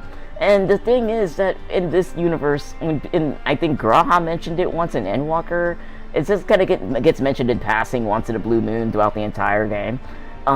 People have the ability to recall their past lives, right? Not always. It's not a given. It's kind of like a hit or miss maybe thing, right? So the experiences of a soul as it naturally recycles through life and death, no matter if those memories are forgotten forever or they get remembered or whatever, or they get combined with another soul, it's still important, right? The person lives on, just like we as Azem have lived on. And we don't have any hard evidence of what happens when the ether of your soul is used up, but it is implied by Heidelin that she used so much of herself in the final fight of testing your worth that she will never be reincarnated again. Yeah, and the thing is that with primals, I believe, I remember this, right? But tell me again if I'm wrong. Back in ARR, they established that people Well, actually, was it Heavensward or ARR? One of those two. It was really early on. Like, Primals 1 are, of course, the first thing that was established is that they're not actually gods. The second thing is that if you primal yourself, and I think this came up in Heavensward, and then it got pushed over later, but I'm not sure if they kept to it because Xenos, but I think maybe his echo saved him. I don't know. But anyway, I picked up somewhere early by Stormblood. I picked up from a conversation that if you are primaled and you die, that your ether, that's it. That's it. You don't return naturally like you would as a normal person to the ethereal sea. Your aether is used up. It is spent. I don't remember that. I recall picking that up by Stormblood at the latest. And so to me, when I saw, say, we saw Iceheart die, right? Yaseo. To me, I knew that at that point, you know. So to watch her die in that scene, and then to see like the crystal within her, you know, that made her one of Heidelin's chosen, shatter. Her death wasn't just tragic because she died. Her death was also tragic because that was the end of her aether. That was the end of her. And it wasn't the end of her, because she shows up at the end of Heavensward, helping you and Horshaphant pry off the eyes on Estinian. And maybe so she's still floating around. And maybe that's a turnaround, right? But I do recall, by that time we saw her die, somebody had said that if you die as a primal, that is it, you know? And so the idea that she could come back with Harshaphant, miracle! You know, we don't know everything, right? This was said by somebody... This was either implied by Heidelin or it was said by somebody living. But like everything, we don't know all the ins and outs of the magical system. We're living, you know? And Heidelin's a primal. So it's like nobody really knows the answers. But I just recall that bit of knowledge. And I remember knowing it early, and I don't recall what random conversation it was. It was kind of in passing. Yeah, I like I said, I don't think I've ever heard anybody mention that that's a thing. The only thing that I know really about tempering is that all it does is overwhelmingly tilt your ether to a specific alignment. But that's tempering. And doing so, yeah, that's exactly what tempering is. But and in that process, your soul is diluted enough to the point where your mind isn't entirely your own anymore. Right. To me, from what I understood, tempering is different than somebody turning themselves into a primal. Tempering, for me, from what I understood, is like you said, it's bending the aether toward a certain thing, and that's why, for instance, you have tempered people. Say, we saw many tempered people like standing in front of their primal of choice in that instant, you know, when the primal's sucking the aether out of them, living off of it, you know. And so are you sure you're not thinking of the grotesque or the blasphemies? I'm talking about the primals, because even starting in ARR, like from the beginning, like when we first saw the different beast tribes called the primals, and then they would sacrifice crystals, people, you know, they would bring the people, and they tried to take our aether. They tried to temper us to take our aether, and it didn't work, remember? And that was when we found out that we had the echo was a And so the thing is, the idea of a primal bending and taking aether from people, the lands, sacrificing crystals, sacrificing people, we've seen that since ARR. But tempering is not, in my head, the same as becoming a primal yourself. And so if you're becoming the primal yourself, your soul is used up in that. If you are being tempered and you get eaten up, I don't know. I don't know if we've ever discussed that. Well, there is one more thing. Emmett Selk explicitly says that when they summoned Zodiark, they were tempered by him. Yeah. But when he dies, he's still kicking around in the afterlife. Okay, so that means that's another angle that we really just that's something that people who were living understood was happening. But again, we don't know everything, you know? It's true, You know? Yeah. I like the fact that even though we are presented with lore, that it gets corrected over time. That has happened. That has happened. Like for instance, sorry. No, I was just reading a little thing here somebody had posted on Square Enix. It would be that the effects of tempering do not persist through sundering and or reincarnation. Yeah. Yeah. They don't. Yeah. So, yeah, dude, like, there's so much that has been kind of presented and changed, presented and altered, presented and shown different, you know? So again, I'm not surprised if any of this is going to get tilted over. All I'm saying is that I recall these little bits as being facts from early in the game. And, and one, my memory sucks, okay? So even though I am utterly convinced that I'm remembering that correctly, I am also, at the same time, utterly convinced that I might be remembering wrong. So if somebody pulls up like a script or something and says, Red, you're completely full of crap, I'm gonna sit here and just go, oh, okay. Because my welcome to the memories... human condition. We have shit memories. I have worse memories than most people. Oh man. Dude, I've forgotten faces of my family before, so... You don't want to know the most terrible I forgot your name story ever. I have the most terrible I forgot your name story ever. And it happened when I was in high school. And I've told people this... Tell the tale? Yeah, I'll tell you, and then we can get back to the game. But this is when I realized that my memory is really poor, and I know it's gotten poor as I've become an adult as well. But,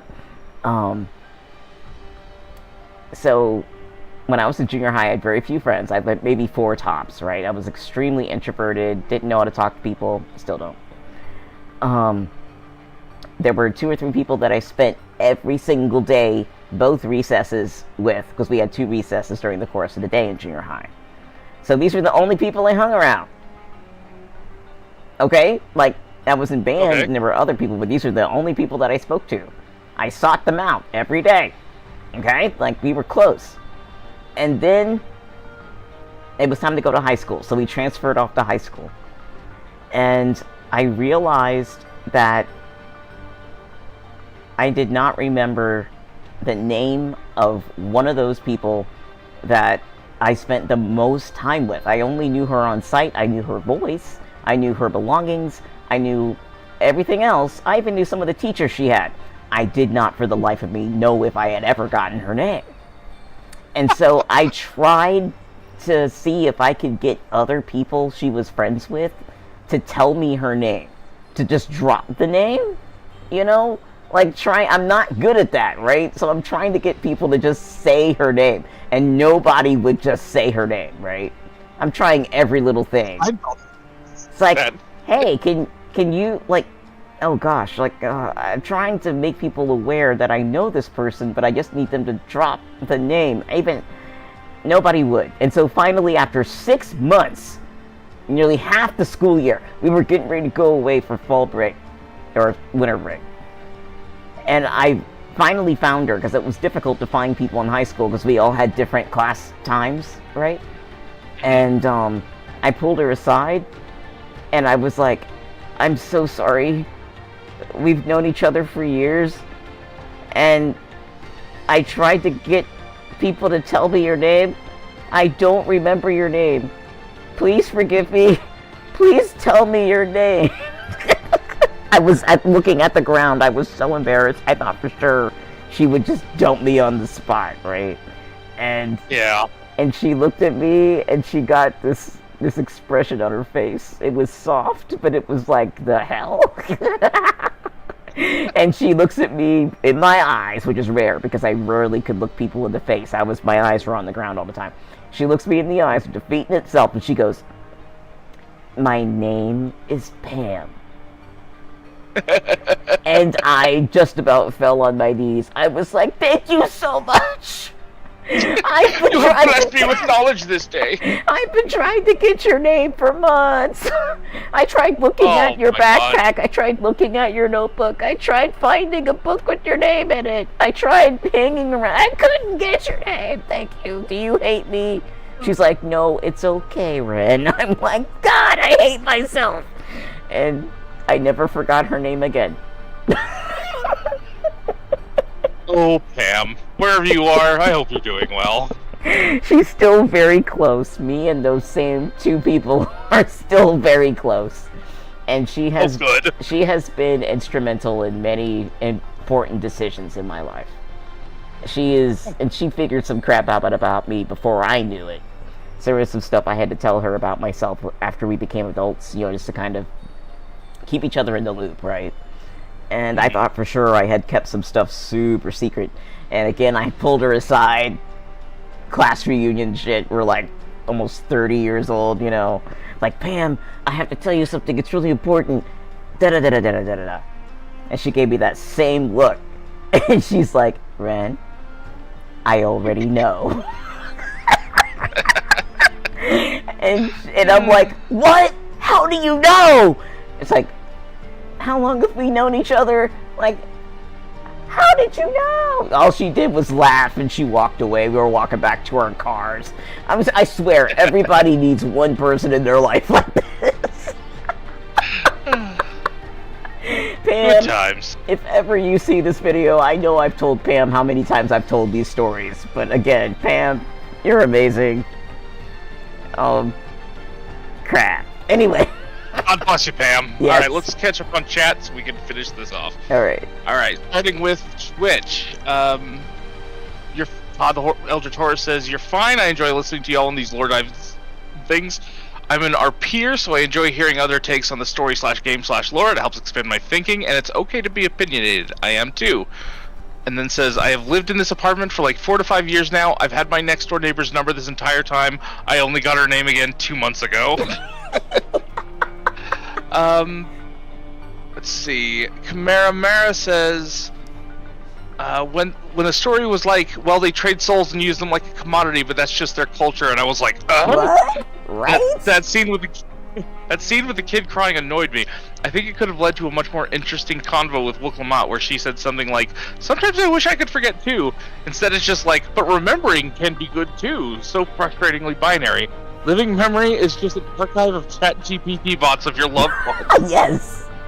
I miss Isael every day. Tia Marillion remarks that Isael shows up in the Aishascope. Kamara says she didn't use up her ether. She was also in the ether font explicitly, so Isael did not eat it in the same way as Dylan. Wait, she was there? Oh, not ether font, Aishascope. Isael was there? What? I don't recall Isael being there in the ether font. In the Aishascope? I mean the Aishascope. No, I don't not recall. in the ether font. She's in I don't recall her being anywhere there. Yeah, she shows up on the final boss of the Aishascope to protect you from his one-hit attack. Huh. She conjures a big ice crystal that you can hide behind. See, this is why I say I don't notice things on the screen. When there's too much movement, my eyes just mush it all together. Yeah. Damn. Okay. Timberlian says, I can't remember where it said, but maybe one of those short stories that Venat and her followers, because they didn't have the number of the rest of the ancients to make middle and the equal of Zodiac, they would make their sacrifice absolute. You're muffling. Was it over? You're test. Hey. Okay, you're muffling. Okay. Sound better now? Yes. Am I better now? Okay. Yes. This would make their sacrifice absolute. The implication I got was that they were going to use up the ether of their souls as well, so she would have the power to match Zodiac. Kamaraman says, Kamaraman. That the lore of Final Fantasy XIV is not consistent, which is true. Team Aurelian replies was true, though they tried to explain the inconsistencies in a reasonable manner. My jaw hurts from reading all that. Yeah, they do, and that's why I like it. Because it doesn't just go disappear off somewhere, like they actually do, like end up across stuff where they're like correcting. And when I say they, I mean the characters, I don't mean the writers. Does that make sense? So like the inconsistencies are acknowledged, and then they are. I like that about the plot. Like it's happened so many times. All right, shall we continue? Yes. Huh. Everybody's like, finally, these people's not talking anymore. I'm gonna get back to the game. For like an hour. Yeah. Oh man, I still feel so bad about doing Endwalker and getting caught up in that discussion right before telling Xenos whether or not we wanted his help. That was an hour-long digression for no reason. Alright, hold on. Are we ready? I'm ready. There we go. I really need to start capitalizing the digressions on this stream. Seriously. They're like a major part of what happens here. Let's see. Right. Are you talking to Gululja? Yes. Okay. I wish I could see the past like you. Then I could see people who are gone. Because there aren't any other Mamulja women here. For a long time, I couldn't even imagine what my mother looked like. But when I visited Tulihyolal and saw some, I was finally able to picture her in my mind. And one day, I hope I can see what she actually looked like as well. Oh, child. Things are gonna get easier. But yeah, like, I really think the people of Alexandria are some of the most ridiculously selfish people ever, and I don't like them as a group. Yeah. For that reason, like,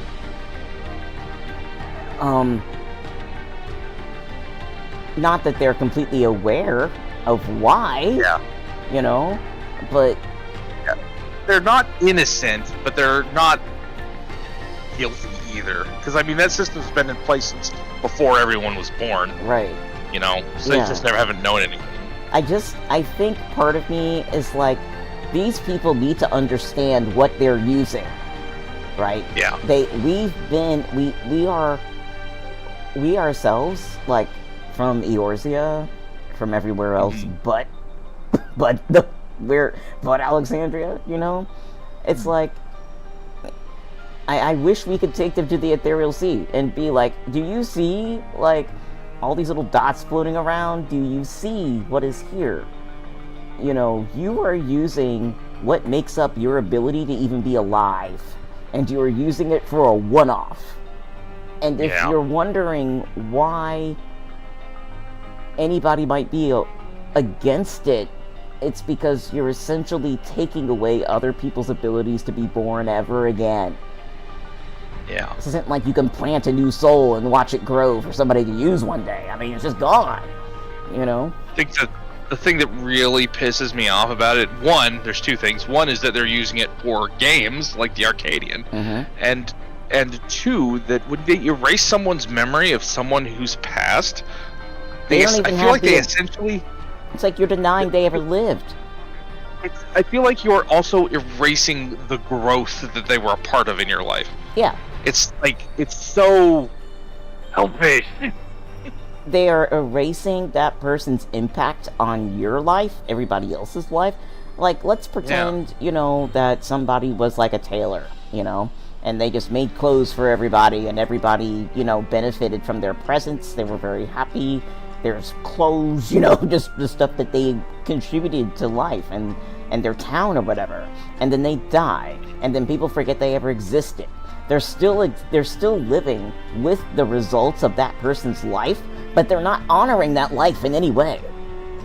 Yeah, it is infuriating. And like, how does that work socially as well? Like, what if you're gonna go on a date tomorrow, but like your date died, and now, like, are you still gonna go hang out at the place and wait for someone?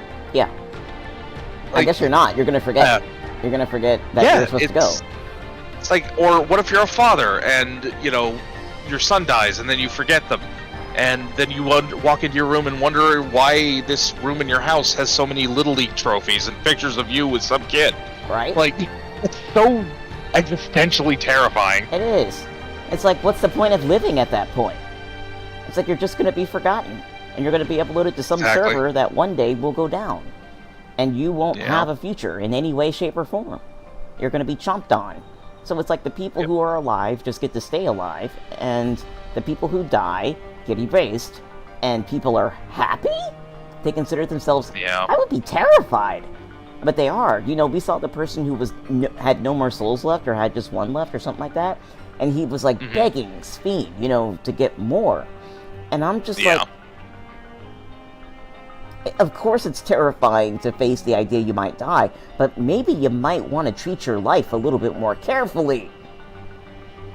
I don't even know if they knew what death was, because if I'm remembering the cutscene right, when Wuklamat confronts like the leader of whatever the city outside the walls is about her nursemaid, he doesn't say, you know, oh, I don't remember her, but if you're saying she's here, that means she's died, and then her memory's been erased from our brains. He's like, what the fuck are you talking about? I have no idea who that is. Right. You know, like, the concept of dying and being erased does not exist for him. Right. But they know it's possible because they literally just saw this person, right? Because it doesn't work once you're past a certain age. You know? So people have died. It's just that they're much older. And that's right, yeah. And so it's just like, you throw away the contributions of people. The people themselves treat their lives as something that's not important to maintain.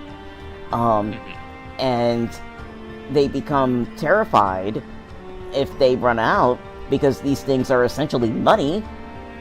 And I'm like, isn't that kind of like a weird kind of existential slavery? Like, I'm just like, this every aspect of this is just completely messed up to me. It's like opening the door to heaven and finding God just like jerking it to porn. Like, this is wrong. It's like, this is, to me, I remember when I was writing the cards up, to the video YouTube cards, and writing the titles for the main MSQ.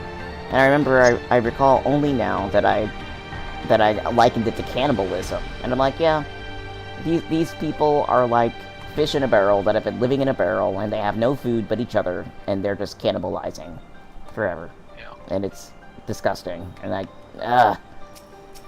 All right, we have actually been on this topic for like an hour at this point, so we should probably. I'm just as guilty. All right. Let's talk to Kryl. People said they like authentic streamers. Well, you can't get any more authentic than this. All right, here we go. Now, Kryl. Kryl is eager to begin searching the research facility. Excellent. While we've discerned the purpose of the research conducted here, the traces of it that remain might afford us greater insight into what came of it. Let us look around for information as well as a way to the upper level. You know what? Brilliant says those are all reasons of just waiting for preservation to come back into play. You know what? You know what we should do? Like, I was wondering about this, and I realized we should do this. I vote that because we do have a lot to say about all the stuff that we do, that as we are playing this game, we keep a notebook or a notepad or something, and have dead people, and have a discussion about the stream after it's done, because that way we get all the talkie in on one end, and it's something that I can actually keep up like in an area, and maybe even make its own video out of. Hell yeah. Of course, it'll be kind of hard to do because usually by the end of stream, both of us are in pain Exhausted. and tired. But it equals out, because all we got to do is make a note, and then just shove all the time we would have used for digression into a digression all at the end. Yeah. I am at the wrought iron gate to continue the story whenever you're ready. No rush. I'm not gonna make you rush past everybody. I clicked on Galuja, and he says, what happened to the people here? Did they all leave, or did we already meet them? Oh, spookums. Alright, I guess I'll do Alphino here along the way. So many To bottles. think that people really volunteered their souls for these experiments, it's fine. Success was far from guaranteed, and even in the best case, they would cease to be men. Was their devotion to Zoraal Ja so absolute? I don't know.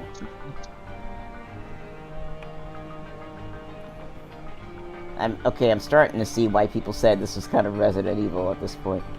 Yeah. There's still people in these tanks. Let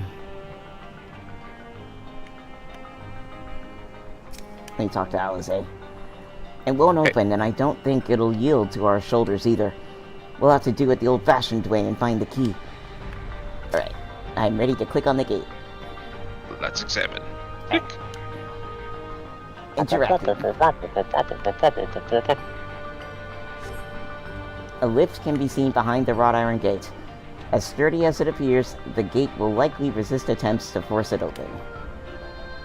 A security panel is nearby. Perhaps the verification key will open the way. Huh. Let's go look for one. I kind of wish I could pull out a mount and get around here a little bit faster. Right? I agree. Hey, Graha. How you doing, buddy? I wonder what Beg Look would make of this research into transferring souls. He'd be terrified. Yeah. Or at the very least, pissed.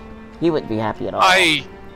I love Becklug, and I love their voice, and I love doing their voice. Alright, Kryl. The research is likely moved between the upper and lower levels. Perhaps we can find a key among their belongings. Let me check my volumes. Game volume's a little low, so I'm going to turn it up. My voice is a little low, so I'm going to turn my voice up as well. There. Now I can actually hear myself in the feedback. Look at that. It makes me angry to think about what they did here. Whoa, this gate is like... This gate is stuck up, and it's kind of crunching down because it can't get around here. Oh yeah, it's crunched on top of it. That's kind of cool. I want to get under it, but they won't let us for some odd reason. Go into crouch mode. Yeah, Lalafell can get in. Mm-hmm. Like those houses in Palmra. Okay, test subjects. Test subjects. Journal. Click. This is a very strange way to thumb through a journal. Okay. Let's pat it aggressively. They're recruiting volunteers for a new experiment. I know I'm not as bright as the others, but they wouldn't laugh at me if I was stronger than them. This might be my chance. Soul transferred a few days ago. I can write. Can write good, yes? I am good. Very good. Much wow. Getting hard to control strength. Today bit off hand of feeder. Could not help it. So strong. Hungry. Always hungry. Cannot control. Eat. I must eat. Am eater. Must eat. You find nothing that resembles a verification key. Perhaps you should search elsewhere. So they're turning into zombies? Well, I think some of them did, because we had to fight some of them halfway through. Like, the researchers got up off the floor and were like, bleh! But I think a lot of them turned into monstrosities as well. If anybody has played the original Resident Evil, that journal has very itchy, tasty vibes. I'm gonna look at this open cabinet. Okay. Inside. Found a dime. Supplies for the staff are neatly arranged within the cabinet. Supplies for half the staff, they couldn't be neatly arranged, it'd be actually stuffed in there. Anyway, among the various items is a manual outlining regulations and tranquilizing gas to be used in emergencies. You dig deeper and find a verification key. Perhaps it can be used to open the iron gate. Dig a little deeper. Wait, you can go outside? Hold on a minute. Nope, we can't. Nope, we can't. There's a red star barrier. We're coming, Alize!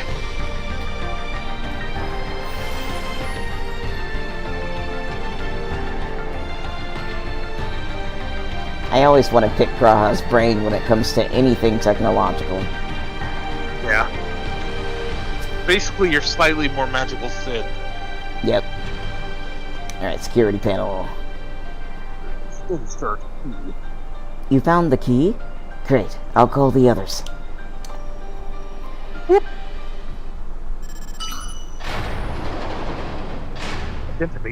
Identity confirmed.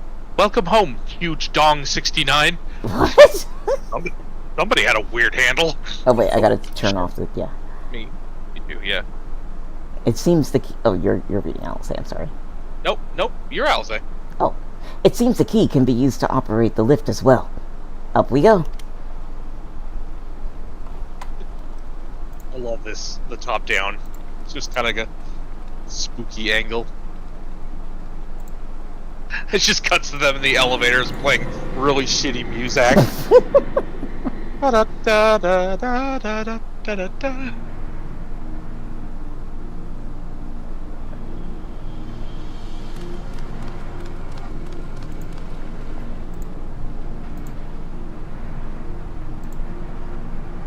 5 miles below Washington, D.C. So this is the observatory. I lost all my YouTube chat, so I have no clue what YouTube's saying. Nobody said anything for the past lot of minutes. So. Okay. Sorry to scare y'all off. And then I don't see any chat. I didn't pull up my chats. Hold on. Give me a minute.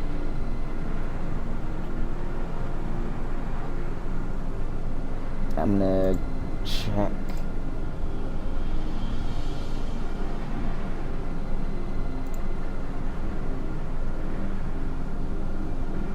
Okay, there we go. Alright, sorry about that. Let's get back. I didn't expect it to be similar, but this is a far cry from the temple that held Veligamanda. All the machinery appears to still be in operation. I expect there are auxiliary systems in place to ensure that monitoring can continue even in emergencies. Humanoid says, "My cat has claimed my arm for a pillow." This is the wont of cats. Your Warnings arm... indicate various... Sorry. Go ahead. No, please. I'm just saying your arm is no longer your own. Your arm has been claimed for Spain. Okay, I'm done. But for the grace of God go I. The warnings indicate various anomalies, related to the seal's failure, most likely. For a blessing, we managed to fell the beast before it could cause harm. Right then. Let's see if we can find some clues about Galuja's mother. I'm already on it. I think I could use this terminal. Shale taught me how. I love his animation when he types on the keyboard. I'm in. Hacker. Hold on, I'm hacking the mainframe. Give me a second here. There's so much data. I don't know what we should look at. We should have heard little claws tapping. Oh god, that would have been perfect. Perhaps we can narrow down the search by inputting the name Teshilsa. Or T-Shells. I can't get it right. T-Shells. I can't get the J back. T-Shelja. T-Shelja. T-Shelja. Okay, here we go. It brought up a lot of results. They all say the same thing. Shelja, Administrator of Experimental Treatments, Research Logs. That sounds good, doesn't it? What does administrator mean? Chances are the data is encrypted, and even if not, it will take considerable time to go through it all. They have very similar voices. Let us take it with us to the back room and have Shale analyze it. Agreed. Slightly lower-faced me, lower-voiced. Alright, I'll transfer it to the storage device I brought. My thumb drive. He, takes off his thumb. Oh, it's okay, I'll grow it back. I'm a lizard. There, it's finished. I also downloaded some cartoons. Excuse me. Thank you so much for bringing me all the way here, everyone. And thank you for the extra copy of 5 seasons of Paw Patrol. Okay. If you're happy, then so am I. Besides, I was able to learn more about my brother as well. It was a fruitful adventure for both of us. sorry, I just am enchanted with the idea of Zoraal Ja being like a child. Like, Would you like to come back to my place for some apple juice? And fruit by the foot? Alright. Let's talk to Graha. look at you with your umbrella. Which umbrella? And there we are. Or here we are. Whatever, I'll stay with it. The authorities will doubtless wish to be informed about the facility and its contents. But first things first, let us deliver the data to Shale. Authorities? What, Graha, are you courting the man? I'm just gonna teleport That's back a to good idea. Solution 9.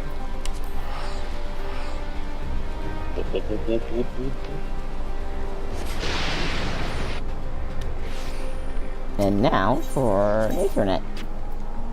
Neon Stein. Whoa, what coat is that person wearing? Across the way. Speaking of coat, I want to see what this coat looks like. And try it on. Ooh. I can't dye it though, but blue's nice. Look at that. Is that? It is the Dynacos jacket of healing. Where are you? I'm outside of... I'm at the... Darn it, hold on. At the Neon Stein? Well, not outside the door, but I'm at the aether shard that's outside of... That's next to it. Okay. Let's see your new coat. I haven't tried it on yet, but I'm trying it on in the fitting room on my screen. It looks pretty... It looks nifty. We swap over to YouTubus. I wonder if I can glamour this.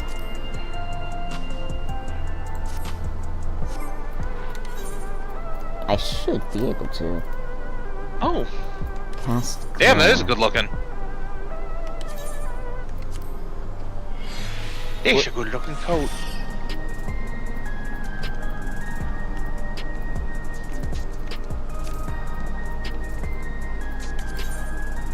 Oh, you look like you're ready to teach at Hogwarts. Yay! There we go. I am your professor of archery. Keep in mind, yes, a wand can cast instant kill spells, but it's not faster than a gun. I look all spiffy, look at me! You do? Oh, can you dye your hood? I can, but I'm not gonna, because it looks still like works. Oh, yeah, it does. I was thinking it might be Rocano blue or something, I don't know. Maybe. But yes, that does look good. Let me see. Probably storm blue, now I'm thinking about it. It look... No, it's not road blue, but... It's storm blue. Yeah, you're right. Yeah. Well, it's very close, but actually the coat's slightly darker. But... Yeah. Okay, no. It's closer to... Huh? Yeah, it is storm blue. Okay, so I got it confused with authored blue. It is storm blue. Nice. But no, I like it better as black. Yeah, it does give sort of a more moody ranger feel. And then the red bow still works with it. Oh, yeah.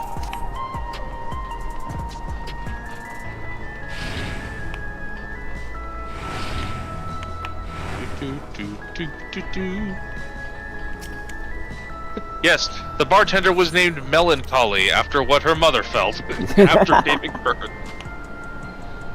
You know what? This looks like... This kind of matches slightly with the Ivilus raids. Yeah, I can see that. If I were to go back on that theater ship wearing this, I feel like I would have blended in a little bit more. Probably. Alright, and talk to Shale.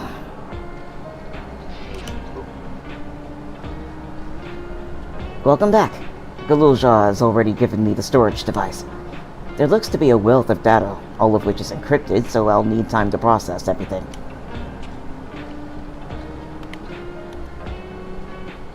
In In that case, Alize and I will take ourselves around the city and check out the people. Check on the people. Check them out. We're gonna people watch. Damn, she fine. Their mood has us a bit worried. I don't know if there's anything we can do to help, but we'll see. Understood. I'll let you know as soon as I finish my work. Thank you. We'll see you again soon. See you later, my friends. Hello, Geode. Alright.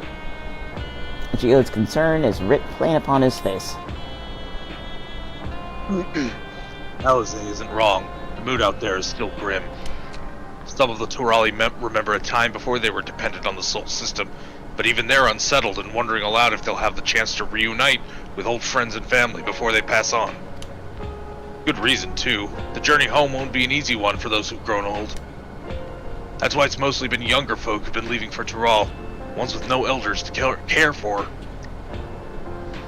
Word of that problem has reached us in Tuliolal. My brother is doing all he can to see the Zaktural Railroad restored to operation, so that people may come and go more freely. Unfortunately, the tracks only go as far as Vanguard, so some traveling by foot will still be necessary. Even so, the railroad would make things a sight easier. How long before it's back in service? Yeah, the railroad really would be helpful. I couldn't say. When I left for this visit, Goanna seemed reluctant to make promises. But while Shale's working on the data, we could go and see the state of it for ourselves. The Shaleoni Station, then. I'll make sure to keep Goanna informed. Baloney Station. Alright, I am going to teleport. Alright. I'm gonna go there right... Hold on a minute. I don't remember where. I'll just go to Shishenawetsi Springs and fly from there. I'll meet you there. Yeah.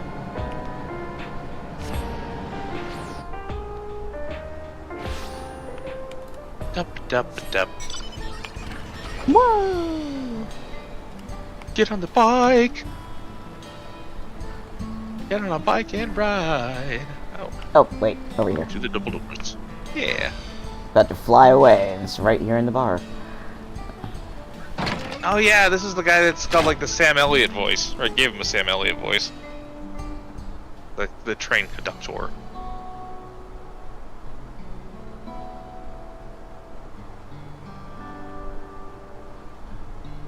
Let me know when you're ready. I'm ready. I'm on the first line. Okay. Valve Resolve, and the boys to boot. What can I do for you? Oh, no, he says, what can I do you for? We're hoping for some good news about the railroad. There's an increasing number of people looking to return to Tural that can't make the journey on foot. I see. As it happens, the Valve Reason is also on his way here to take stock of the situation. There he is. Scratch City on his way. Who's that handsome boy next to him? Oh my god, nice outfit, dude. Yeah, he went back to his roots. Looking good, Aaronville. Or gasped, did our little Bun finally outgrow his old clothes? Oh my god.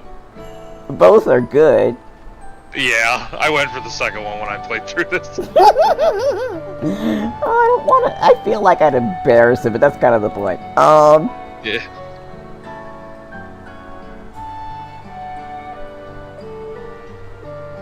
I'll pick at him. His mom would have picked at him at least a little bit.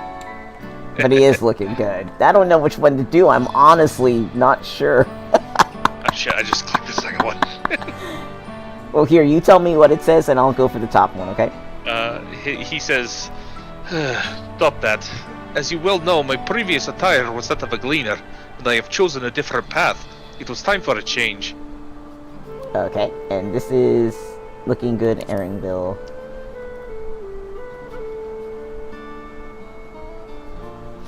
He says, as the guild ship has officially approved my transition from gleaner to independent contractor, I was in need of more befitting attire. Aw, How nice. You hear about the railroad too? No, I'm here for my health, you idiot. No. It was in part for my sake that the original Dawnblazer was sacrificed, so I felt it only right that I assist with its replacement. Speaking of which... That was the name of the train? I didn't know that. The Dawnblazer had that big, stupid, grinning bison skull on the front. I loved it. I suppose Lamachi has explained the growing urgency of the need. What have you to report? Oh god, they're all me. The new locomotive was on track for completion. We're having difficulty pulling her into the station, in a manner of speaking. You see, when we used the Dawnblazer to get into the dome, urgency outweighed all other considerations. But now we're back to the original problem. How to run the railroad without upsetting the inhabitants of Mewetsoan.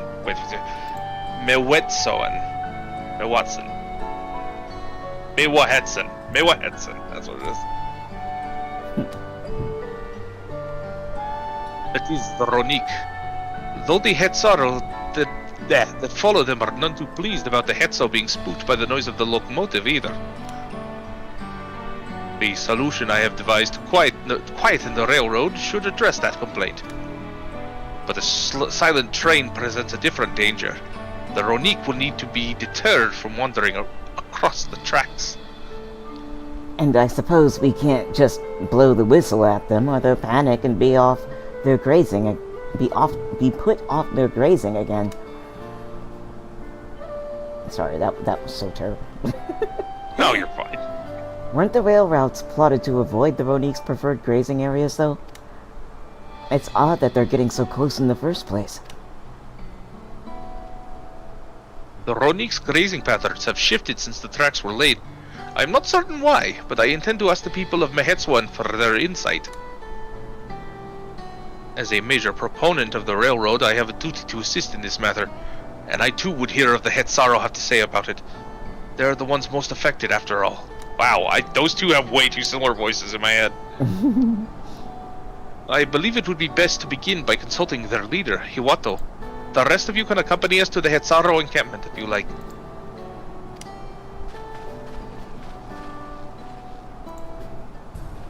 Okay! Alright, let's now hop on the bikes.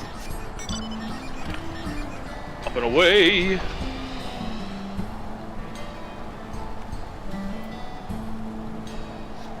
In every expansion, there is an area or two that is just so vast that it feels like the whole game is about to stop because you just can't figure out when you'll ever be done with it, right?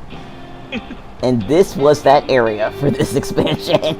It really was. Actually, for me, it was a little bit of this and it was a little bit of living memory. I think the back half of this game was a little too padded. For me, it was this area in the previous expansion. What was an area? In the previous expansion, that area was around. Oh gosh, it was around.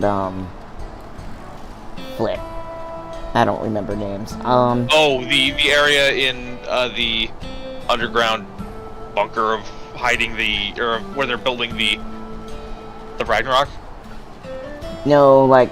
The area that was just so big, I felt like it would never end. That was around. Hold on.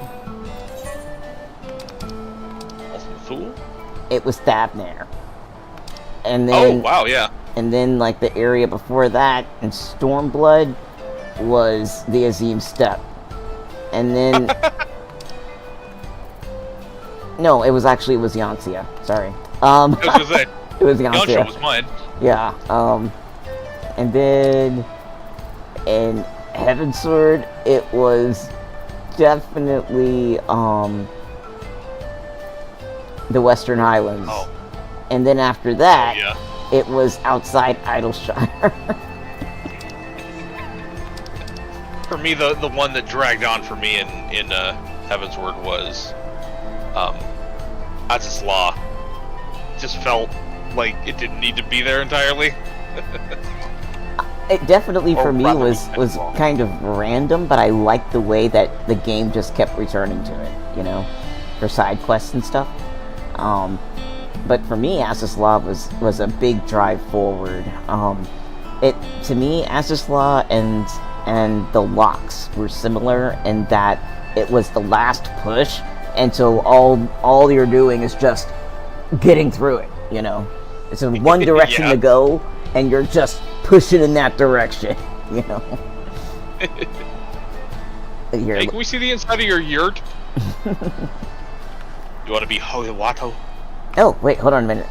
There's a lookout right next to the cypress knees. Remember talking about the cypress knees? Oh yeah. Yeah. Shit, I haven't unlocked lookouts or the exploration logs. Oh well. Let's see, emote.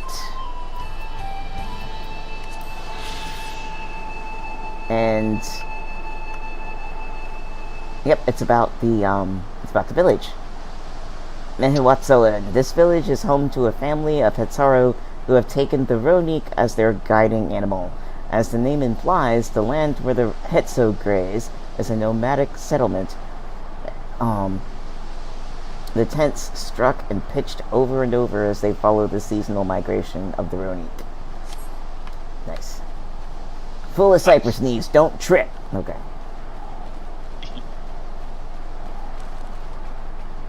Don't want a broken kneecap.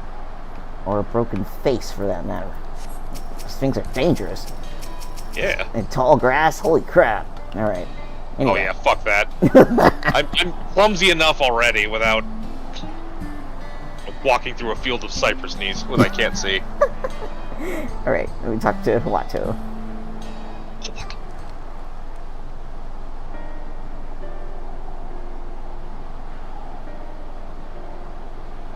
Thou of resolve, thou of reason, I bid you welcome to our camp. But what brings you all the way out to Mehewatsoan? Thank you for seeing us. Our visit concerns the matter of Shaktural Railroad. Blah blah blah blah blah blah blah blah. And furthermore, blah blah blah. I want that kid's shirt, like the window on it. Why did you just say blah a lot? You too have noted the Ronik's unexpected change in behavior then. My son, Shepto, has been looking into this matter. Shepto? Shepetto? Geppetto. Geppetto. That's son Pinocchio. Normally, we'd expect the Ronik... Now, what if I gave him like a really racist, like Native American accent? No, don't do it! Normally... I'm not gonna. We'd expect the Ronik to keep their favorite grounds nearby for a while yet. And despite a thorough search, we haven't found anything wrong with the quantity or quality of the grazing in Piarionen and Yatanane. I don't remember. Yatanane. Yeah, Yatanane. Okay.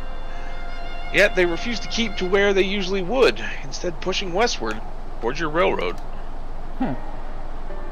I certainly see no cause for this unseasonal migration. Nevertheless, should they continue to move west, we will follow. As any true Hetsaro would, I suppose. As you may have surmised, I am of Hetsaro descent. Yeah, the ears didn't tip us off. My parents traveled with the Ronik as well, though I myself have no memory of the experience. I was left behind as a babe, you see, during such a migration. One of many sacrifices necessitated by a nomadic lifestyle, I am forced to assume. Oh, he just came out with it. Didn't expect him to just be like, I have beef. A chance encounter with a kind Pelu merchant was the only reason I survived. Taking pity on me, he taught me his trade that I might fend for myself. I became a stall-keeper in Tulihiola's markets, and that is where the Dawn servant found and adopted me.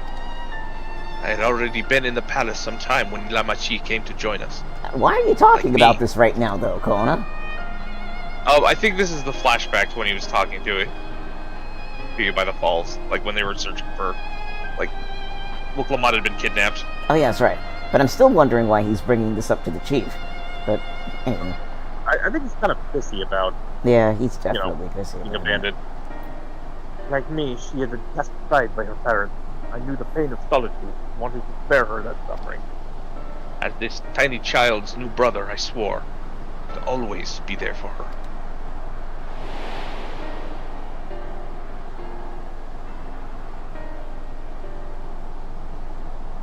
Truly, I have never heard of the Ronik choosing a path so arduous as to force a terrible decision, nor of any Hetzaru willingly leaving their own flesh and blood behind. There must have been some exceptional circumstance. Not to say, the idea of following in their footsteps that I might better make excuses for their actions never much appealed to me. Let's see. But if they had good reason, wouldn't you want to know? Or even if it might help you better understand the Ronik's current behavior? I'm gonna go with the second, because he's always thinking about issues. Right. 3, 2, 1. Roniks! He is an overthinker. That is his character trait. This is so often the case. You are correct. Though my discomfort with the Hetzaru way may arise from fear of reopening old wounds rather than blind fervor for innovation, it would nevertheless see me repeat past mistakes. And to refuse to learn of one's country's treasured traditions would make me a poor dawn servant indeed. Please, teach me of the Ronik, and what they mean to you. I promise to listen with an open mind.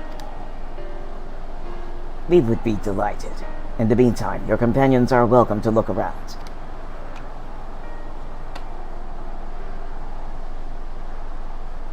Will you learn of Hetzaru culture with me?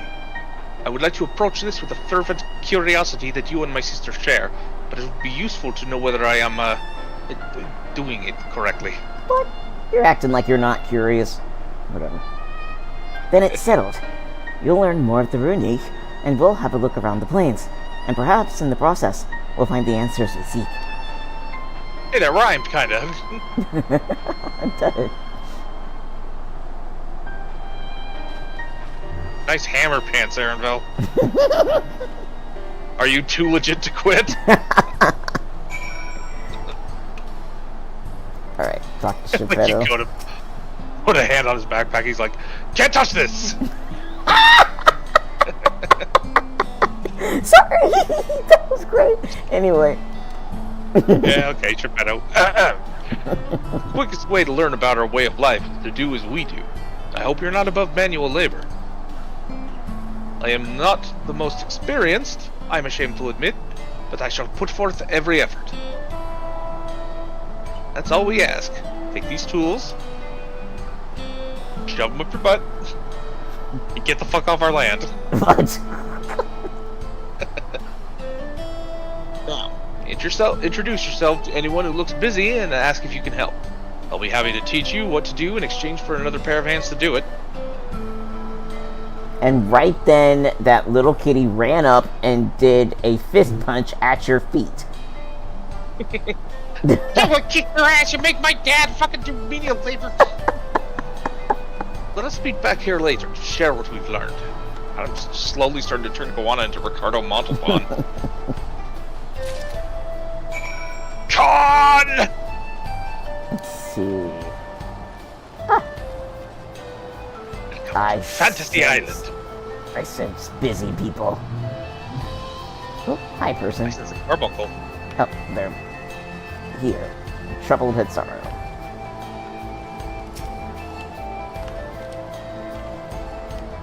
This won't do. The wind will go right through it, and me without my needle and sinew. Here you go. Take mending kit. Go with God. Oh, these are precisely what I needed. I should be able to patch up the covering now. Given how often we back up and reassemble our tents, they're bound to get the occasional tear. Unfortunately, not unfortunately, the Ronik hide they're made of is durable enough that we generally wouldn't worry. Cool. Oh, there's someone over here. No talkative Hetzaru. Uh-oh. Oh, wait. I'm coming. Boing. A boing. A boing. A boing. I'm suddenly reminded of the scene with the Triceratops in Jurassic Park movie. He just needs to be on the side. You say Jurassic Park 3? No. I mean, actually, no, I did. There's I was like, wait a minute, was there... I don't remember the third one, but yes, I do remember the Triceratops in the first one that, like, Sam Neill is laying over. Yeah. Like, I'm vaguely reminded of that. This guy just needs to be on his side. And then it would be just like it. That is one big pile of shit. I'm afraid I've finished with my task for the time being, but since you're so eager to learn about our way of life, why don't I tell you a bit about our migration customs? If you're here, you likely already know that the Ronek are our Hetso, our guides, that we travel with through the turning of the seasons. We trust them to lead us to fertile lands with all we need to survive. But you may not know that sometimes the herd splits in two, bound for different paths. On those occasions, we Hetsaro must also part with half our number. You may think it's a strange and stressful custom, but over the years it's seen us visit many new lands and broaden our horizons as people. This too is the wisdom of the Hetso. Well, yeah, I mean, like, if they need to split up in order to get food, you split up, or else you'll eat everything. So... Yeah. Makes sense to me. Grazing is an issue. There's someone around here. I can smell their fear.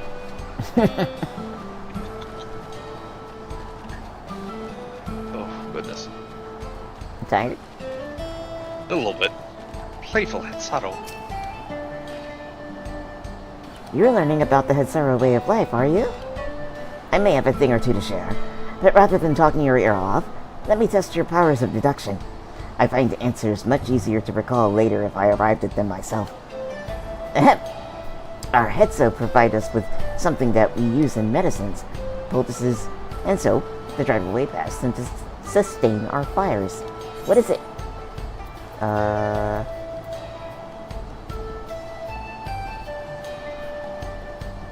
think we both know what the answer is.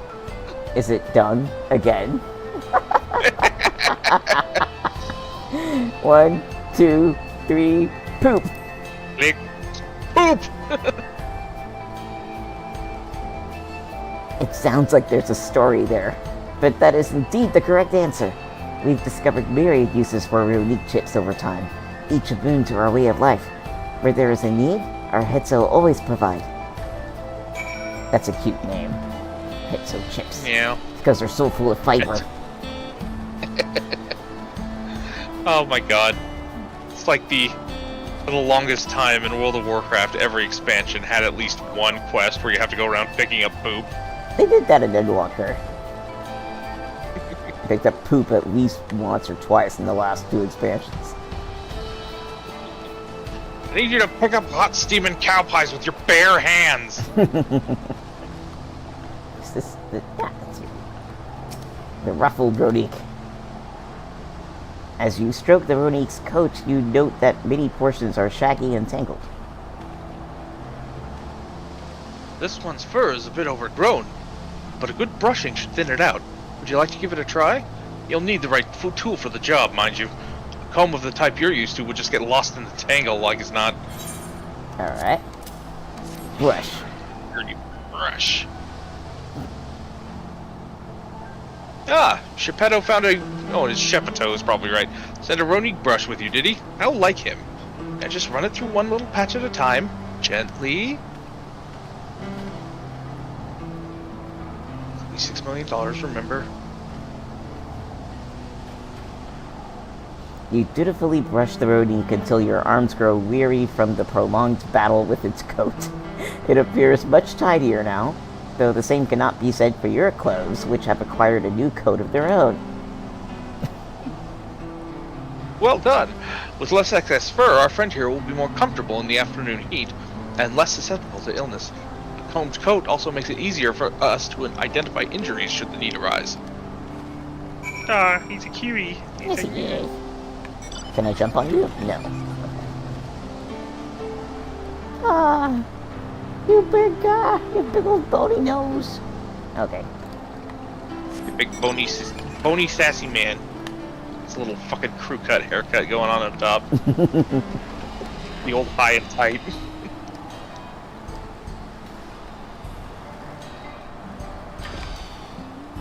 Hi, folks. Alright.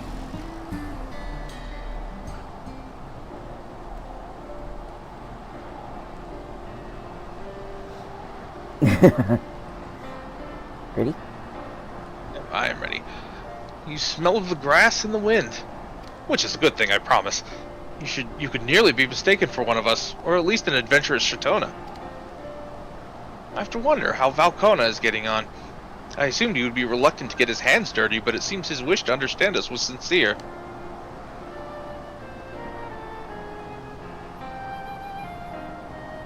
Ah, there he is now. Oh. Hello, I made a friend. He's handsome.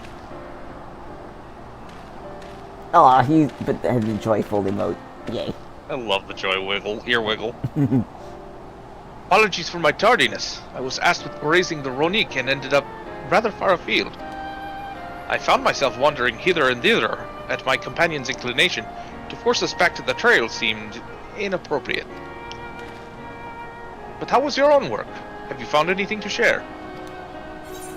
Let's see. As our life revolves around the Ronik, but in turn the people receive all they need. Or, the Ronik are treasured members of this community as important as family. I'm gonna say the second. Okay. Right. 3, 2, 1. Family! Family cow. Indeed, the Ronik provide for the Hetzero, and in turn the Hetzero are good to the Ronik, just as family should be. Mine is not the only way, although at times I lack the experience to know otherwise. My inability to conceive of how a decision might be right does not mean that it is wrong. My parents had a duty to the Ronik, as they did to me. So I wonder if their leaving me behind was not so selfish an act as I once believed.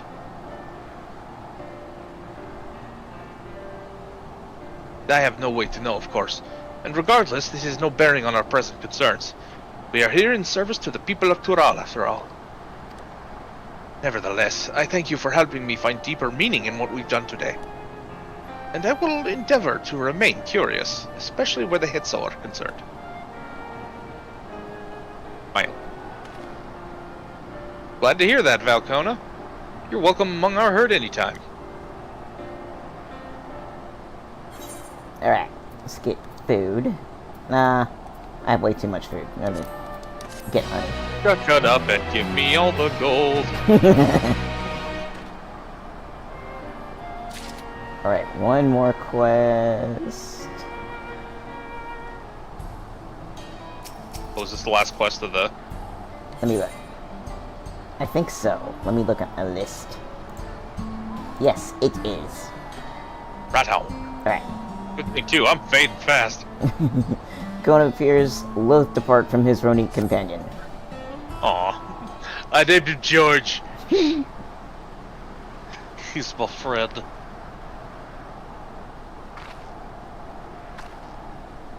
Has the air of a talkie about it. It does. Aw. Fight too fast. I'm gonna name you Gary Busey. Oh, I guess it is. Talkie. Gona, how did it go?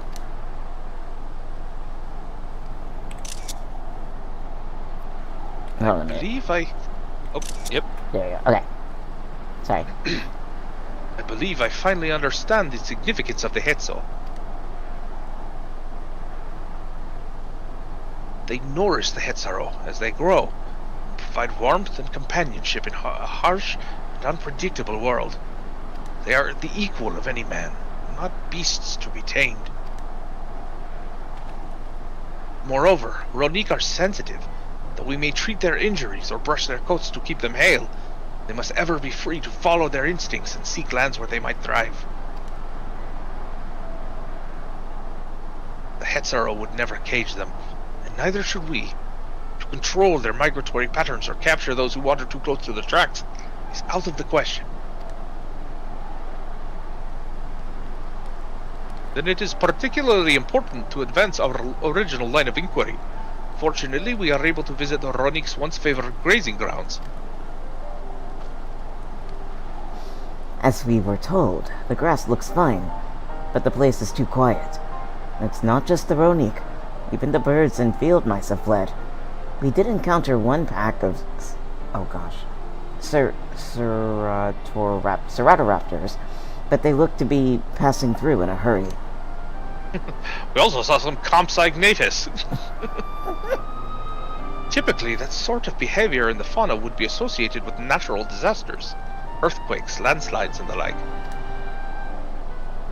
Though the Hetzaro would surely put two and two together were the cause geological. I measured the area's aether to be certain. There was indeed nothing to suggest a recent environmental disruption, but I did notice one anomaly. You sound way too similar. A strong etheric signature to the east, moving across the plain, albeit slowly.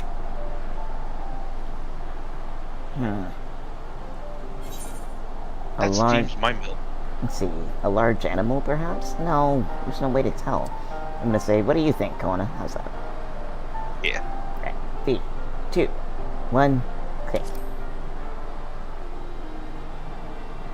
What do you, the viewers at home, think? Even where we are, I rolled his R's like Aaronville.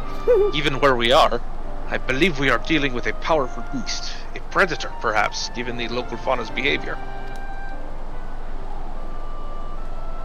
One of the raptors we saw looked like it had a bite taken out of its tail by something with very large fangs. Dracula? Oh, it couldn't be. Turuhetsu? Uruhetsu. Ronik Reaver, in the common tongue. Our people have several names for such creatures. Fangs that steal Hetzo in the night is another evocative one. Ronik can fend off many predators with their horns, and their bony masks. But not the Turahetsu. Their scales are tough and as adamant, and neither horn nor arrow can pierce them. Whatever. A well-toothed carnivore with an unusually tough hide. I cannot recall any such fauna in this region. They usually roam the wilds in the northeast, and most herds keep well clear of them. I can't tell you why this one is so far from home, and it's packed both. In my case, I believe the source of the Ronik's consternation is clear. As is our next move, we must drive this reaver away, that it might return to their that they might return to their grazing lands in peace. Are we gonna go do a big fight? We are gonna do a big fight. Oh my god, look at his... Did you see Ericville's backpack? Yes, I did. the little trinket, yeah. Oh my god, so he does love his mom. I'm sorry. I think I look at it and I immediately think of his mom, and I'm sure it's no different for him. So. Yeah, of course it's no different for him, but he's gonna be a tsundere piece of shit about it. He's just gonna like show Oh, like I liked my mom or anything. Never fear. We will make certain that the beast threatens you no more. It's like his mom's still following us around. Oh. Fussy little Bun. Oh. And here's the trumpet section. Oh, here we go. All right now. We're gonna split up for this one. Alright. I just gotta zoom in for anybody who didn't know what I was talking about. Now we're in the future. Looky! Hold on so a minute. Cute. I gotta do something. Hold on. Yeah, I can't look at it without looking directly at your crotch. Hold on. I gotta try... Hi, I'm David Bowie in Labyrinth. I'm not quite that well hung. Let's see... You know, a lot of that was like potpourri satchels too. I didn't know that. Yeah, the guy that did the ball juggling, the glass ball juggling, that wasn't Bowie. It was a juggler doing that. Oh yeah. He had to like kneel behind David Bowie to do that with his face in his ass. Bowie was like, "Oh shit, I'm really self-conscious," so he dropped potpourri down the front of his pants. That's pretty funny. Yeah, At least that's what I've heard. I don't know if that's true. I knew that the guy, I knew there was a guy behind him doing the juggling. I never heard about the self-consciousness of it all and having potpourri. I'll look it up. I smell my swamp ass. I'm pretty sure that, that Loon would have known the answer to that. Yeah. Oh, man. I can't find the emote I'm looking for. I'm looking for show right and show left, and I know I had it.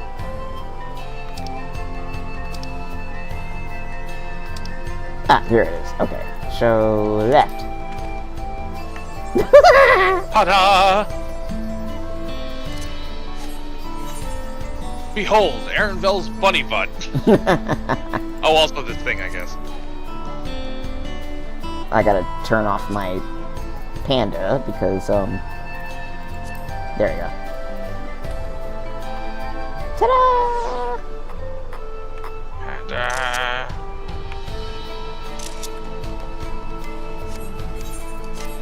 There you go.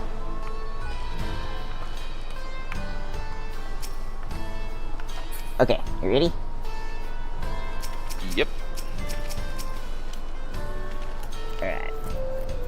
The Runique Reaver is a clear threat to the local population. We cannot allow it to roam unchecked. But this won't do for us to go running off in search of it without having made proper preparations. And others returning from the plane have spotted it. They may be able to inform us of its recent behavior and where it might be found. Your progress through the upcoming battle will be saved. Blah blah blah blah blah blah blah. Proceed. Okay.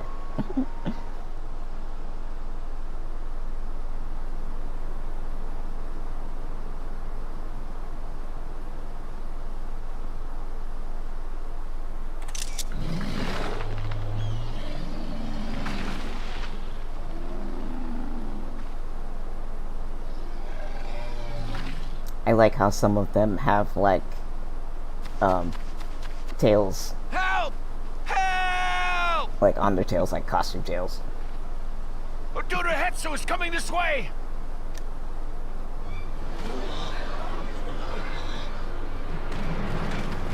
Oh, I guess I should do the auto text advance thing. Oh. It has beasts across I'm the ready when plains you in a are. panic, and our Ronek are practically paralyzed with fear. We must get them to safety. I just was hitting the button because I wasn't thinking. I'm on, it has beasts across the plains in a panic. Okay. Everyone's looking surprised. Run towards him!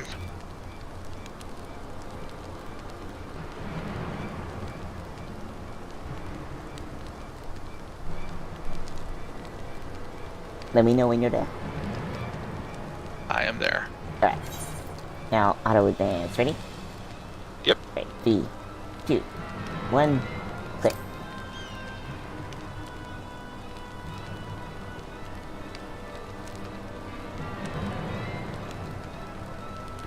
We can assist by helping to calm the creatures. Once they're less agitated, it should be possible to hurt them. And after they're out of harm's way, we'll deal with the Runique Reaver. I suggest you remain here to attend to the Ronek when they arrive. Ronek. safe with me. So weirds me out. There's Please. 2 E's. Be careful out there. Why does your language not bend before my own? I'm still gonna say Ronique. Yeah, me too.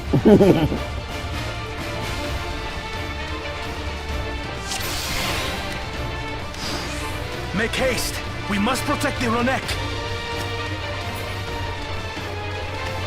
Don't worry, we're right behind you.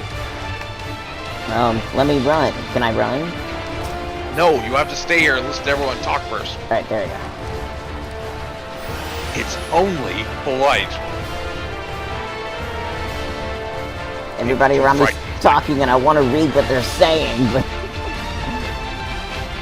but all the NPCs are so busy running. There they are! There they are. What's up, They're cuties? terrified. We must do what we can to soothe them. Quickly! Shoot them! Now! Go! Give them head pat. Around the. Pet them quickly! they're shaking, oh my gosh. Don't tell the elf. You'll have to pet me. Aw, this one's snuffled.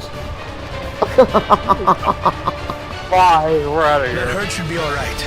Let's look for stragglers. They're like children, like, oh, I'm so scared, Sniff. I'm gonna turn the game down slightly. None shall be left behind.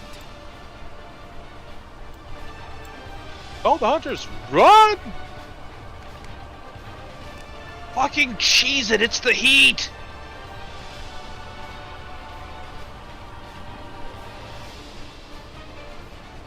There must be something up ahead. Come! There! These are no match for the likes of us.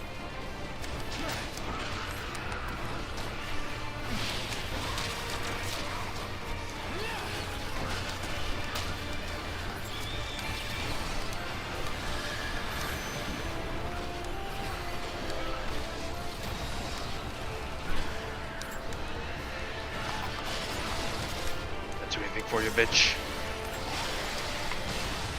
It's so nice seeing Kona pull out the saws. Oh, you're gonna have a time with Koana in this fight. It's great. He has a moment. It's like all my favorite Mechanist moves. More are coming. Just make sure you grab one of those tethers, otherwise they'll go right to the Ronek.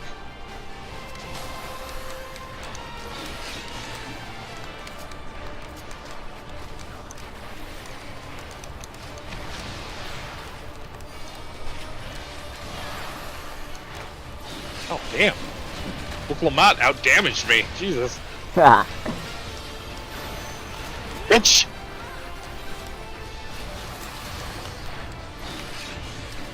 You're mine.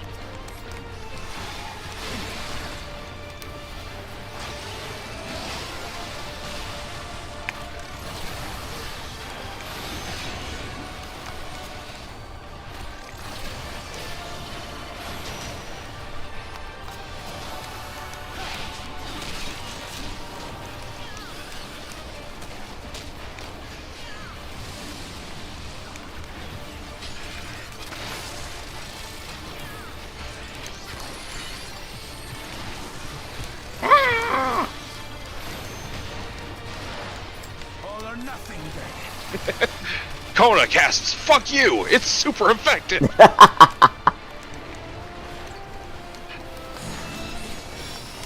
I want. Wah! Oh god! I just did it on my screen. I was like, "What are you talking about?" I'm like, "Oh no!" Dear grid coordinates. As they say, Is that the limit break? I've never No. used it. I don't know what move that is. Like, what is it? A bullet is an intimate letter, and then a grenade is to whom it may concern. And then a artillery is dear grid coordinates. It seems that did the trick.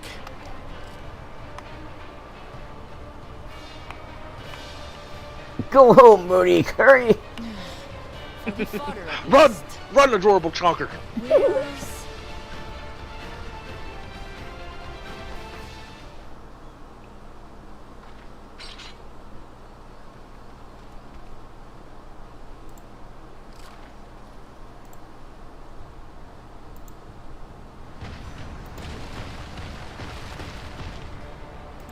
Like it came from a heavy metal album cover. I'm waiting for it. Hold on. Oh. Impenetrable scales I would pause if I could. and wicked fangs. Oh.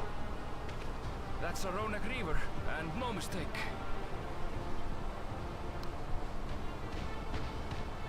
Well, crap. Crap, no wonder they can't do anything about it. It's like a marshmallow in comparison to that thing. That one there.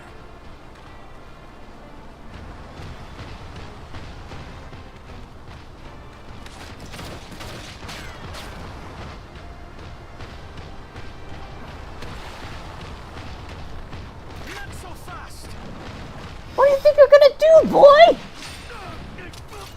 Shit! God. Broke his glasses!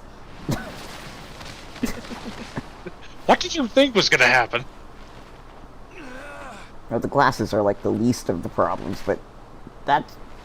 My glasses! And my ribs. But mostly my glasses! Even should it cost me my life. Ah, that's my girl out there! I will save the head soul. Okay, Kawana, at this rate, you're a little bit crazy, but we're gonna come get you. Come on.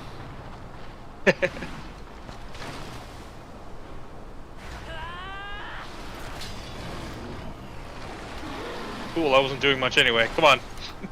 Kona, are you alright? I will name you Jake, Lucy. Do not concern yourself with me. Get the Ronek to safety. There. You've nothing to fear.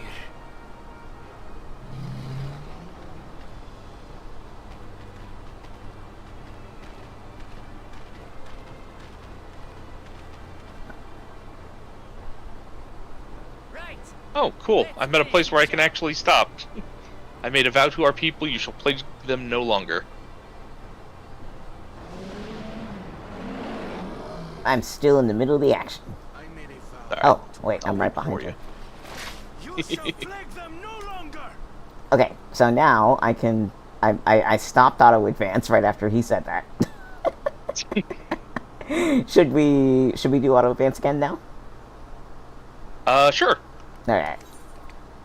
3, 2, 1, click.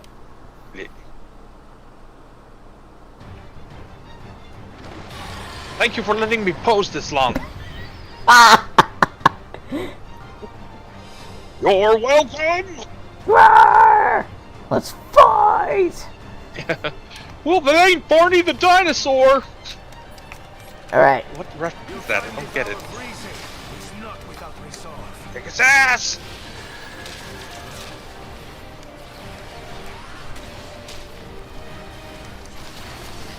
Damn it! Not even a scratch.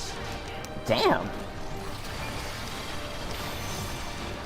I need some time to think, will you? Trying. It must have a weakness, and I will find it.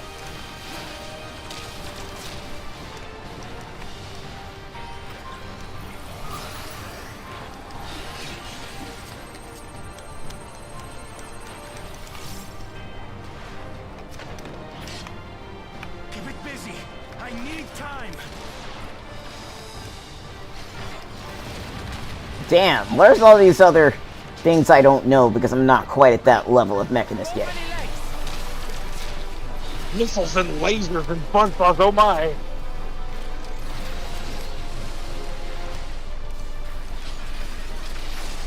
Gotta hurry up and finish leveling mechanist. Need to wrap up long.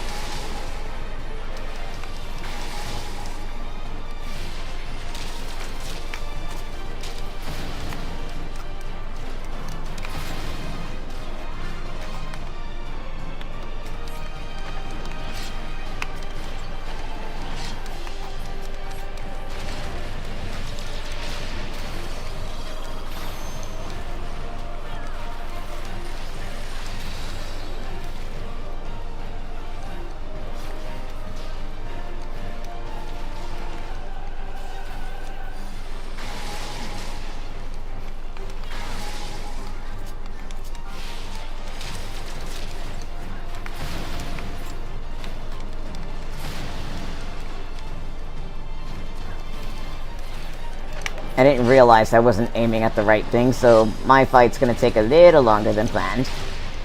That's okay.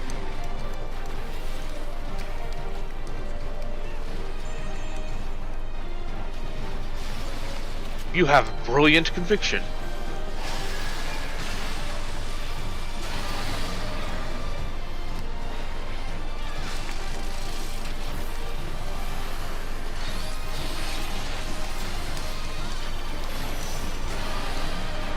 Now we just have to keep it pinned. You're thinking, Kona!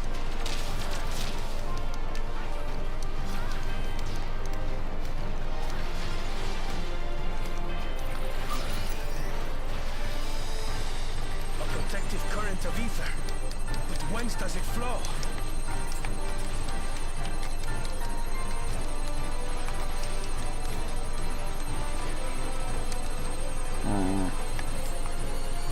Ouch, my roar.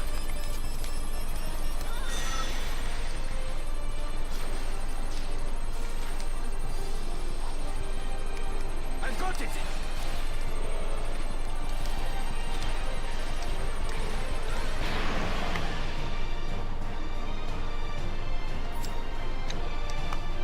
I just got to the part where Kona rules, and it makes me so happy. The chest and...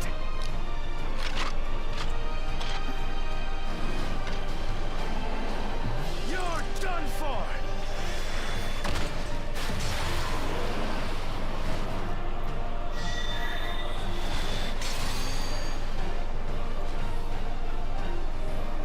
That stemmed the flow of protective ether.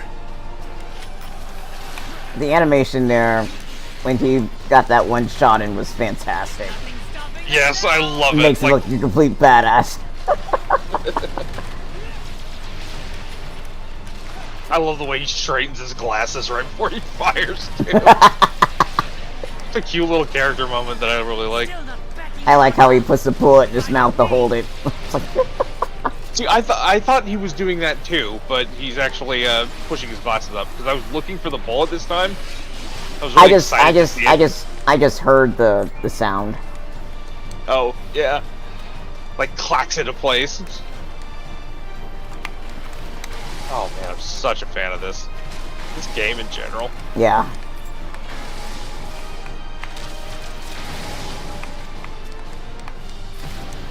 Oh, Incandescent Ray. Whoop.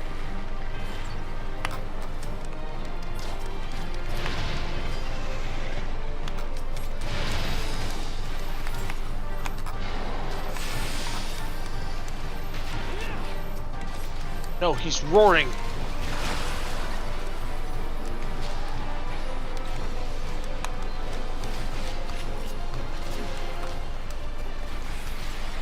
I totally lost track of my entire rotation. Yeah, I do that routinely on my class too.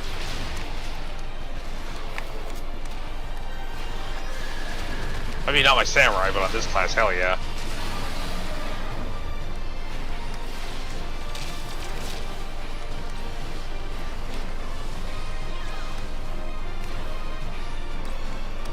Shut up, Oklamat. You'll be fine.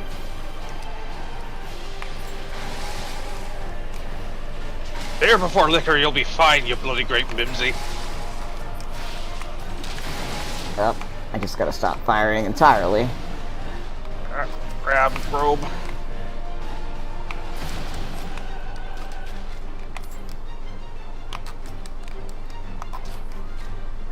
Alright, I am finished. Not quite there yet for me. Are you at the orbs phase? Where they all just take up quadrants? Yeah. Oh no. He'll be drawing ether orbs to himself. Oh, nope, not there yet. Oh, I am at the end. I will be ready when you are here. Okay, now I got some orbs. Bring them or they give you damage buff. Shit. This is going to hurt. Not really sure how to disperse the orbs. You just walk into them. Oh. Yeah, they give you a damage buff when you touch them.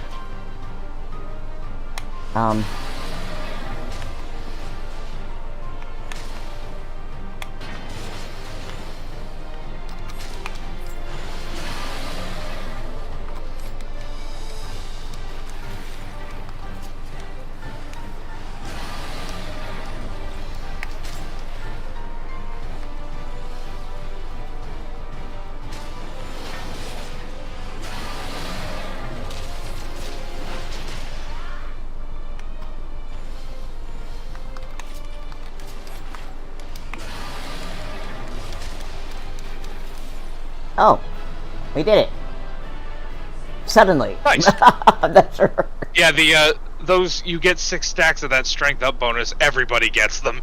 Like, holy shit, that's a lot of damage output. And I am at, we did it. Okay, I'm near 2, ready to do, auto dance? Okay, ready when you are. Alright, 3, 2, 1, click. We did it. And by that I mean I did it. The Ronek have all made it to Mehua-Hetsua. Hunters are scouring the area for any remaining Mehua-Hetsua. threats, but the local fauna appear to have calmed down.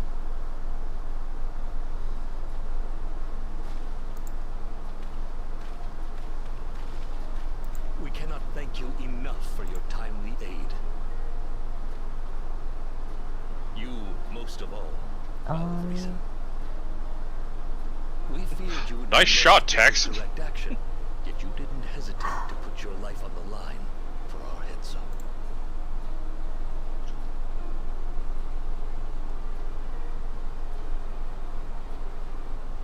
I did no more than is a Dawn servant's duty.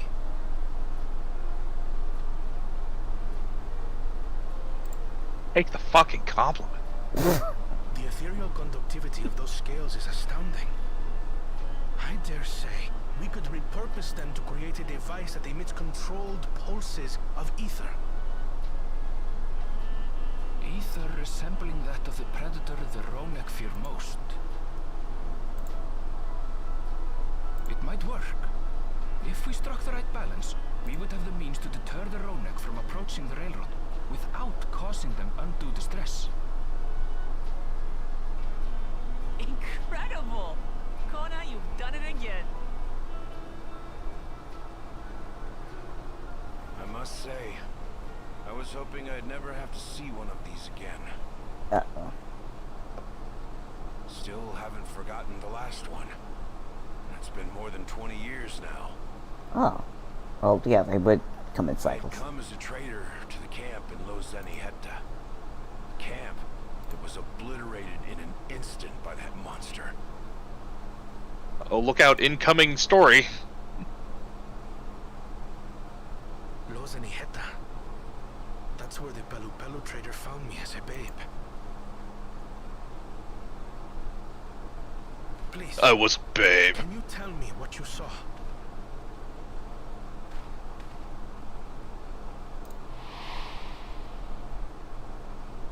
As I said, I had traveled there to trade with our fellow Hetzaro. Like us, they followed the Ronek. And like us, they were visited by a reaver. The fiend struck like a whirlwind in the night. It was chaos.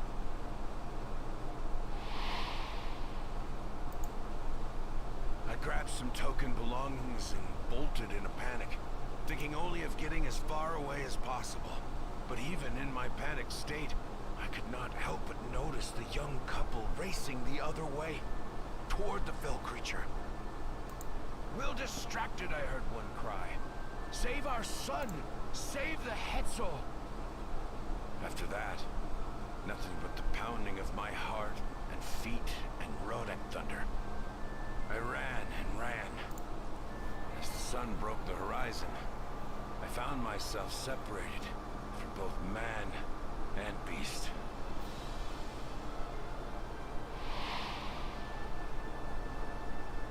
Windborne words say that a group of survivors reunited with their remaining Ronek and have long since moved on. But still more were never seen again, including the brave couple. Or so the story goes.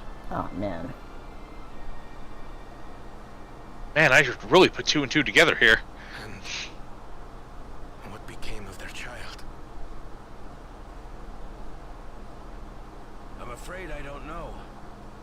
But if he wasn't with the survivors, even if he lived through that night, the wilderness wouldn't have been kind to a little one out on his lonesome.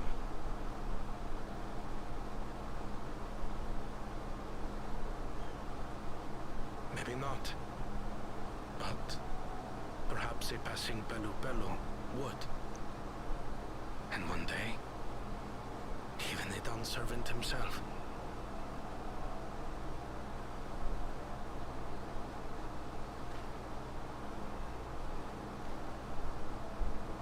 All of these years, I was convinced that my parents had left me behind to follow after the Ronek.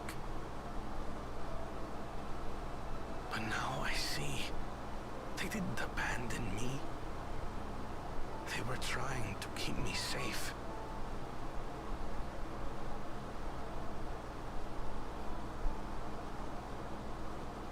I've wasted so much time resenting them, when in truth, they gave me everything I have today. It is thanks to them that I live to know the warmth of family, even after they were gone.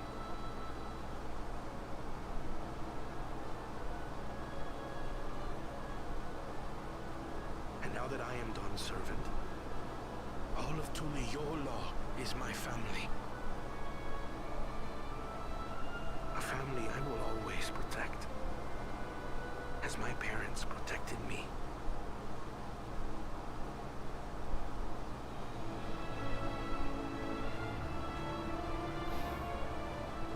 As an adoptee, this is hitting me more than it should. I personally am not a fan of this. It feels very convenient.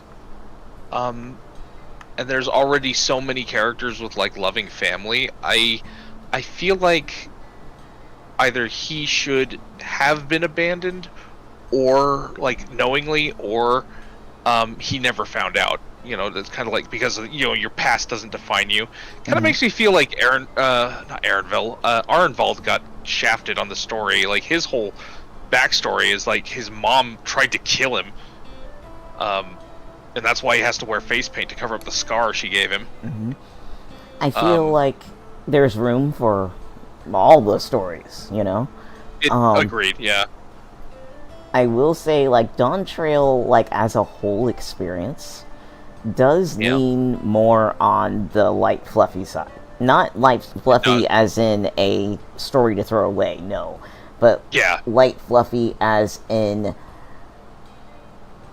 learn happy lessons about life, kind of thing, you know? And so, maybe for me personally, it just it's serious anyway, regardless of the wrap-up, so to speak. But I've definitely run across much less satisfying wrap-ups, you know? I'm glad he found out. Yeah, I'm not super upset. I'm just, like, it's a little too convenient. It's like, oh, we need to talk a little bit more character development to Takona before we keep going. But he's still one of my favorite characters. Yeah. It's like, talking from the part of me, taking, like I said, my own adoption pass into the account.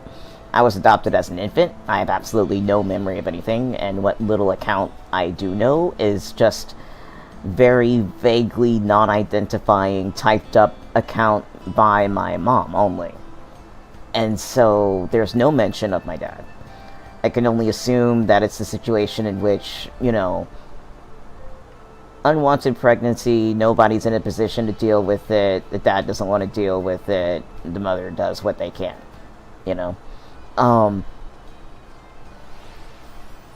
I've always wondered things about my origins, So to me, being able to, like, say, return to a place of some kind of origin and have a talk about anything, and then it kind of is helping that this particular group of people has such a narrow way of living anyway.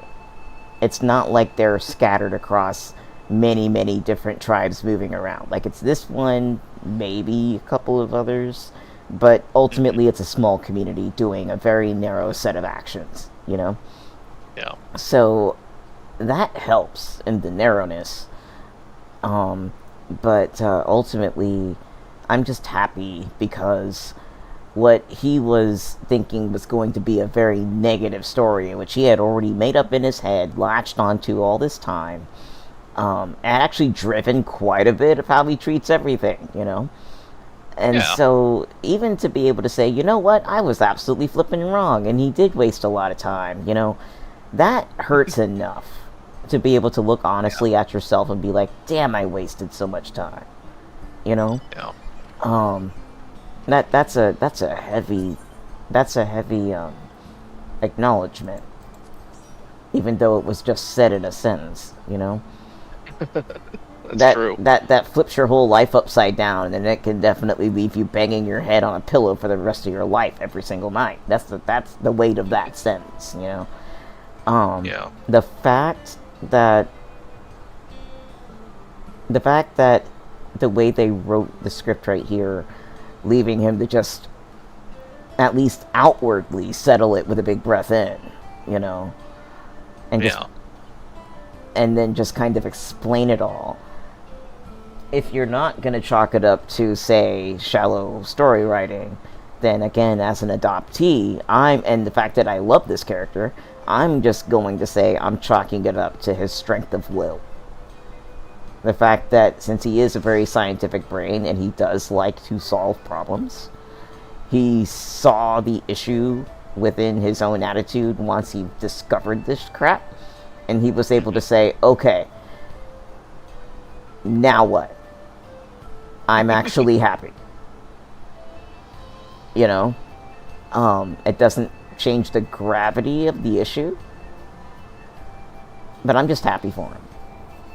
I'm happy for him, and I hope, going of course being a fictional character in a video game, I hope and I know that it's probably outwardly not going to hang on his head, unless perhaps somebody has something that maybe a writer can take advantage of his past, like they have with Graha several times. But ultimately, I'm just happy for him. I really am. Well, it is a good step, because as anybody who likes coffee will tell you, sometimes bitterness is addicting. Yeah, oh my gosh, it is, but it ain't good for you. Oh look, there's a Graha over here. Oh my god, a Graha. Part of me's like, let's whomp him! But no, they're in the middle of a lovey-dovey conversation, looks like, so. And they both have little Graha minions. Okay, give me a minute. I'm gonna do something silly. Oh, I was like, I don't even know where you are. Oh, yeah, it's because I'm in a different instance. Oh, okay. I'm gonna do this because I can. Bulkies? I'm doting on their minions because I'm afraid I'm going to interrupt them. There. Alright. So here, let me find you. I'm just sitting next to Kona. We can meet up at the next place where, I think we have to go back to Solution 9 after this. Alright. So we can get up into the same instance there. Alright, let me talk to Kona. Okay. To know that the Hetzo are safe is more than enough. Yet would it be wrong to hope that, in protecting them, we also avenged my parents? It is the least I owe them after all this time. Boys, I thank you for standing by me, as Dawn Servant, and as the oft imperfect man beneath the mantle. Let us return our attentions to the matter we came here to address, shall we? We have removed the root cause of the Ronick straying from their favorite grazing, and obtained the tools to devise an additionary precautionary measure. A silent whistle, as it were. Man, I'm getting hard to read. This whistle must be capable of emitting pulses of ether, strong enough that they will shy away from the tracks on instinct, yet not so strong as to drive them into a panic. If we can achieve this, it will be a far sight better than a traditional whistle, more effective and less stressful for the creatures themselves. What they said. Let us return to Shaloni Station and begin work on it then. Walika and his crew will doubtless be relieved to have finally have a solution. My tongue is made of Twizzlers. It's not waking. Alright, let's see if I can get to the Aetherite, and then switch instances. Oh, yeah, there's an aetherite right here. Why didn't I think about that? Good gravy. Oh, wait, let me go back. I forgot. I thought about it, and then I forgot it, and yeah, hold on. Yeah. Which instance are you in? I'm already at the aetherite. Oh, there's only 2. Alright, I'm coming to you. Oh. There you go. Not the one I'm in. Org. Go all out, little stamp. Fight for us, little stamp. If only we could have such big hearts. I do gotta say, though, as much as I'm happy for Kona, I also feel like this pit. It's a gentle pit, but it's a pit of a strange regret. It's like an empathetic regret. It's not my own regret, but it is an echo of my own regret, actually. Not knowing. So many years lost to hate. Yeah, just realizing that I myself have very likely done the same thing, but I just don't know it. I don't know if I ever done it, you know? I think everyone probably has that same issue at one point or another. Alright. Wow, I guess it's my turn to voice all the characters. You look pleased about something. Good news for the railroad, I take it. So the Ronin were avoiding a predator. Smart ones they are. Valcohen is not too bad himself, what with his whistle idea. Sit tight. We'll have this train on the tracks before you know it. Yay! Here, let me... Do we sit? Oh, my camera's so yellow. Yellow? Yellow! Hold on. Oh, you just like all your yellow that you wear? Oh. Well, there's like a yellow light. Oh. So I have to... I'm adjusting settings on my camera itself right now. Oh, the camera. Okay, your stream camera. I was like, the camera in Final Fantasy? What? Oh, well, I guess I can't really fix it. I'm just gonna be very strangely colored. Alright. We're losing lucidity. Sit tight? Yes. Yeah. Sit loose. Stand loose, sit tight. It tickles me pink that they use that. We're ready to go. Oh, shit. Alright, I'm ready to do the standard talkie auto advance thing when you are. She looks as good as new. Alright, so I'm on, whoa, she looks as good as new. Okay, hold on, let me get to there. I was on the first bubble.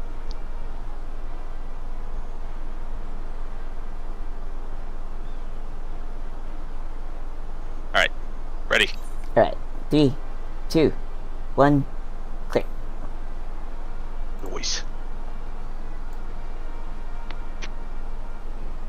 If I had time to do a proper job, could have really made her shine. Let's turn up the game volumes. It's super low. I didn't even realize Had to cobble it. together the exterior with spare parts. We refurbished the interior, though. Not that you can appreciate it from out here. Put in some leather seats. But as far as the Ronek are concerned, we've spared no effort.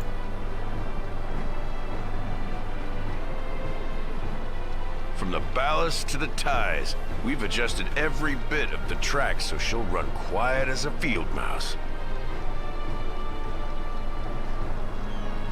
You and your crew have worked wonders. Train. Our nation is in your debt. Come now. If anything, credit's due to Tuliolal. It's thanks to the folk you recruited from every corner of the continent that we were able to get her up and running so quickly. Besides, the ethereal whistle's the true marvel. And we wouldn't have that without the scales you brought us. However grateful you are, know that we're even more thankful. Yay! Good boy. Right. If we're done talking, let's put this train through our paces.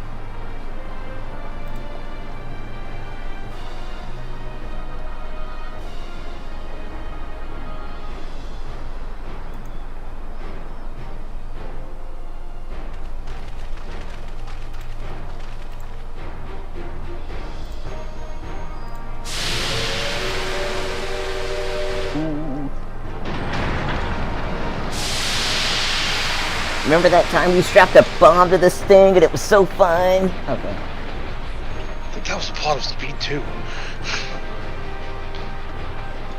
I wouldn't strap a bomb to this one, but yeah. Yep. Was it you? Uh-oh. There's a Ronek up ahead. Looks like he's about to set down roots and start a family on the tracks.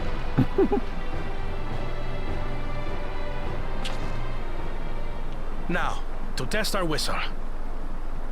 The tracks are a walkable neighborhood with good schools. Just point it in the general direction and...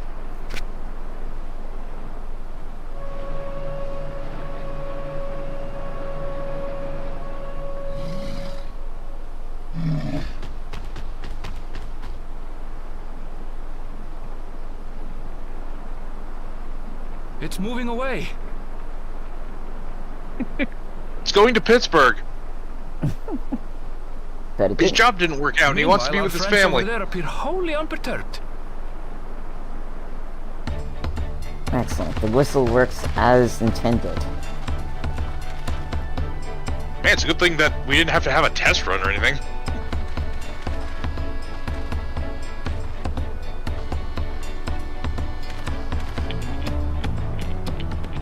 With this, we can alert those who wander too close without disturbing the rest of the herd. A roaring success! In a quiet way, like.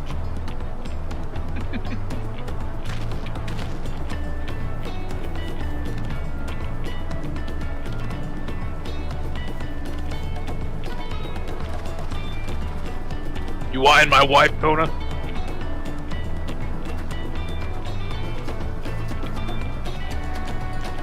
Then with your permission, Vow of Reason, the Choctaw Railroad is back in service. So, I guess they can still only get it up to Vanguard then. Yeah, well, probably to... Oh, yeah, you probably won't want to Vanguard. Alright, you ready? Yep. Sorry, I gotta do this. It's kid.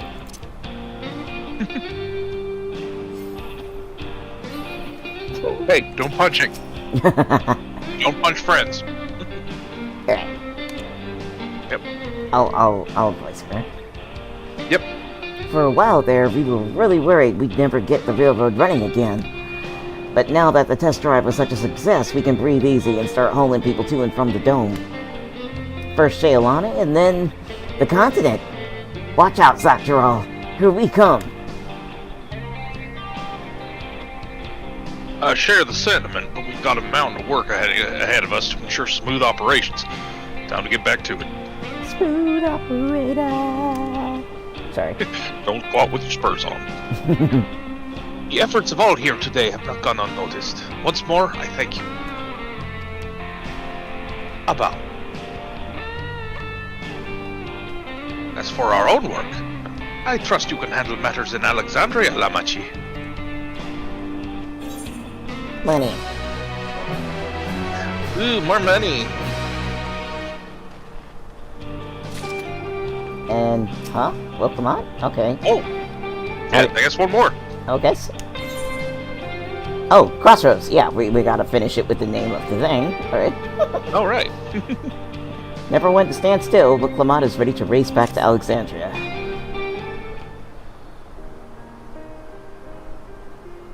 Well, it's possible that Shale's made some headway by now. And regardless... Whoops, sorry. It was on auto advance to turn on. Oh, shit. And regardless, we should spread word that the railroad's been restored to service. And she's starting to get a southern accent, too. Shale, what do you have her working on? The island of none your business. Gulucha's mother.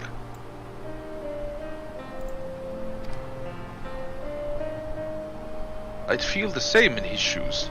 Have felt the same. Some questions are painful to leave unanswered. There's no cause to look at me like that. The Kafkiwa we met may have only been a simulacrum, but her memory was real. Needn't search for what she left behind, because she left it with me, and I will carry it always. So if you didn't see the little doodad before you saw it then, audience. Speaking of things you're carrying, is that a teeny tiny Kafkiwa? No! What? No! It was right on the nose. He's just like super offended. It's simply a token from Alexandria. Our friends in Oblivion would not take no for an answer, and I thought it as good a souvenir as any.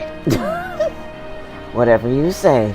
For what it's worth, I think it's a nice way to bring her with you on your travels. There, fussy little bun-bun. What about my mom? Shut up. There. Yes, well, you're off to the dome now, aren't you? I thought I might join you for a time, see if there is aught I can do for the people there. Much changed though it is, I still consider it my home. Of course. We can give you the full story on the way. Let's get to walking. Alright. Oh, we're going all the way back to the back room.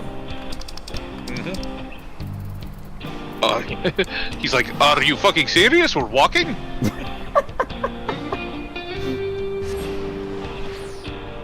To anybody watching the stream, we're almost done! Yep. Burning the midnight ceruleum.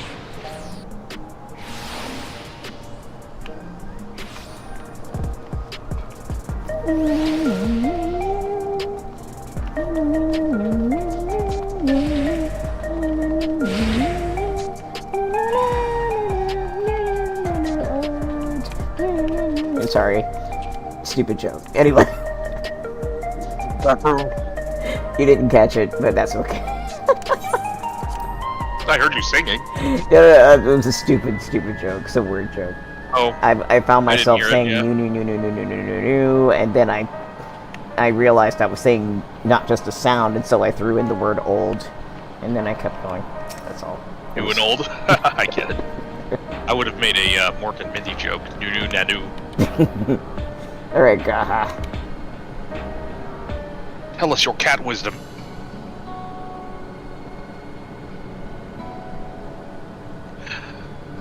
And then I left him there at the edge of the universe, just dying with my fist in his mouth.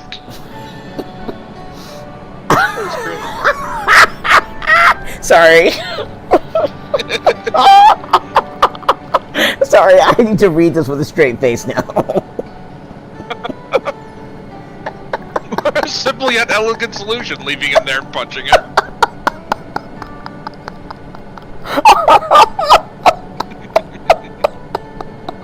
I'm so sorry. Okay, hold on. Deep breaths. We're almost done. Sometimes words just come together. Okay. A simple yet elegant solution. Oh gosh, and thus is the railroad back in operation. Meanwhile, Shale has nearly finished processing the data. She will be able to share her findings with us imminently. Hello, I'm here too. Hi, where have you been? I'm interrupting something, I gather.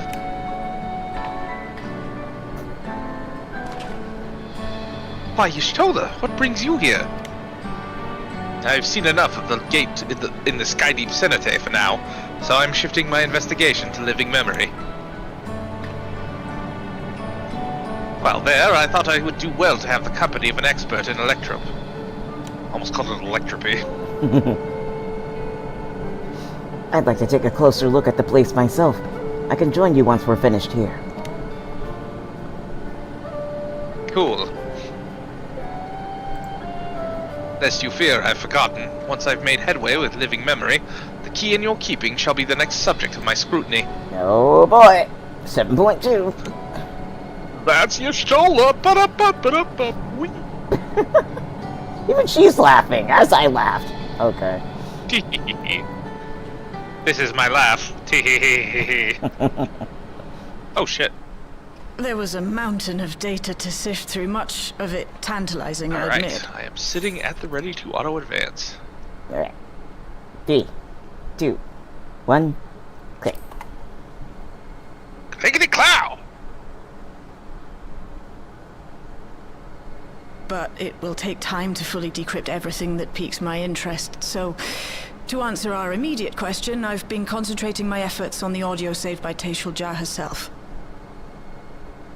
Zoraal Ja, okay. While I've not listened to it yet, I have a selection ready for playback. Would you like to hear it now? Yes, Boring. please. I want to hear it. All right. Several audio files will now play in sequence. Sorry. Please make sure you're not signed into the duty finder. Okay, sorry. It's got to be a reference. It is. It cannot not be.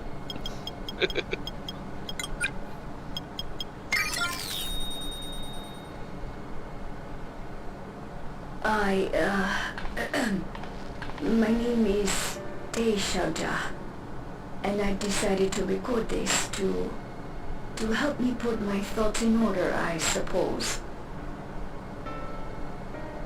Mother? Officially I was a chirurgeon with the Lance Guard.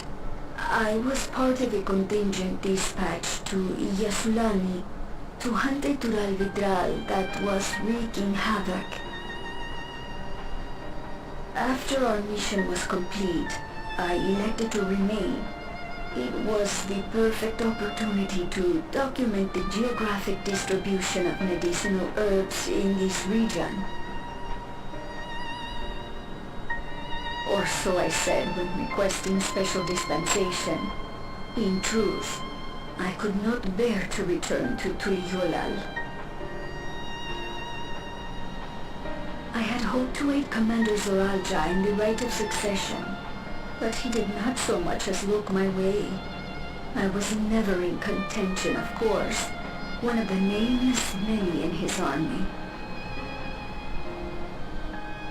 To go back and face that reality was too much for me, so I ran. And in my cowardice, I stumbled upon this path. A path that changed my life. When the dome appeared, I found myself trapped within, and reunited with my commander.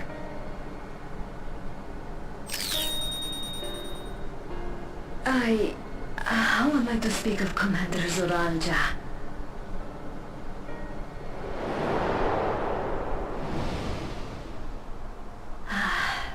I admired him. His incontestable strength, his unwavering focus. He was a man of great passions. What an ass. I watched him, captivated by his intensity. From afar, I would not dare approach. And in watching, I came to know him.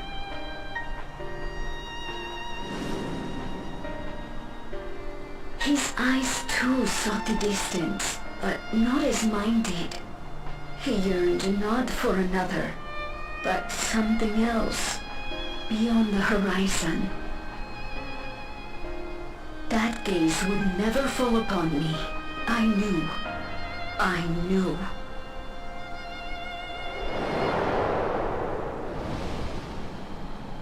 The experiment will soon proceed to its next phase, and when it does, as he promised, I will have my heart's desire.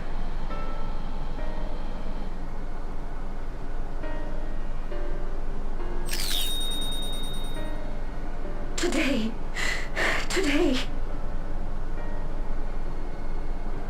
It should have been today. A new beginning. What I have dreamed of for so long. I hold a future in my arms. If he could see him, embrace him, surely that would be enough. So full of hope I was. A foolish hope.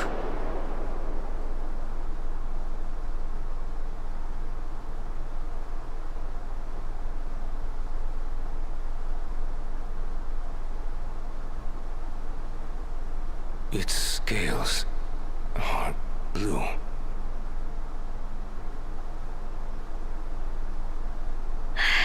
He's your son.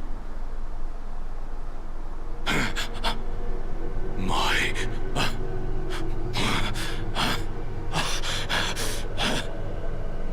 No, I can't.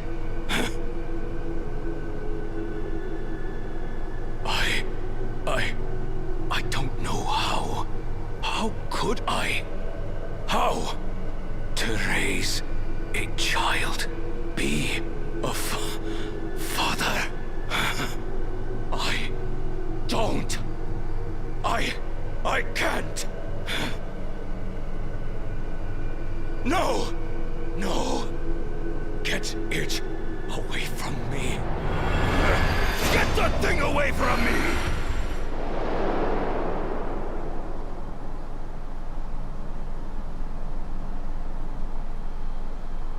Shh. It's all right, little one. Papa was just surprised. That's all. He'll come around. We'll be a happy family. Kaniloka's shouting for me. The research hasn't been going well. But I can't let him take it out on my baby. Hush now, little one. I know just where to hide you. I still don't understand how this happened then. Actually, something occurred to me while we were listening to that, but I'll save it for the end of the cutscene. That's all of them. Pretty grim, huh? He was abandoned, the poor dear. We found him in the drift downs a few years ago.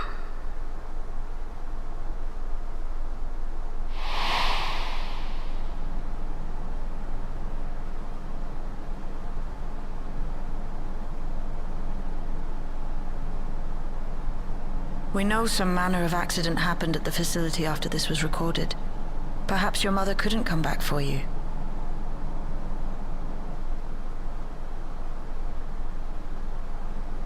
Hey, Gololcha. I'm fine, Lamachi. Father and mother, they were both so lonely. If we could have been together, maybe they wouldn't have been. But sometimes things don't work out, no matter how hard you try.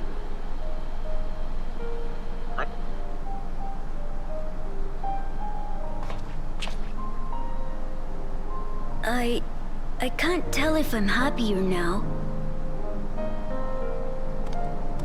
But it's better to know, I think. Thank you, everyone.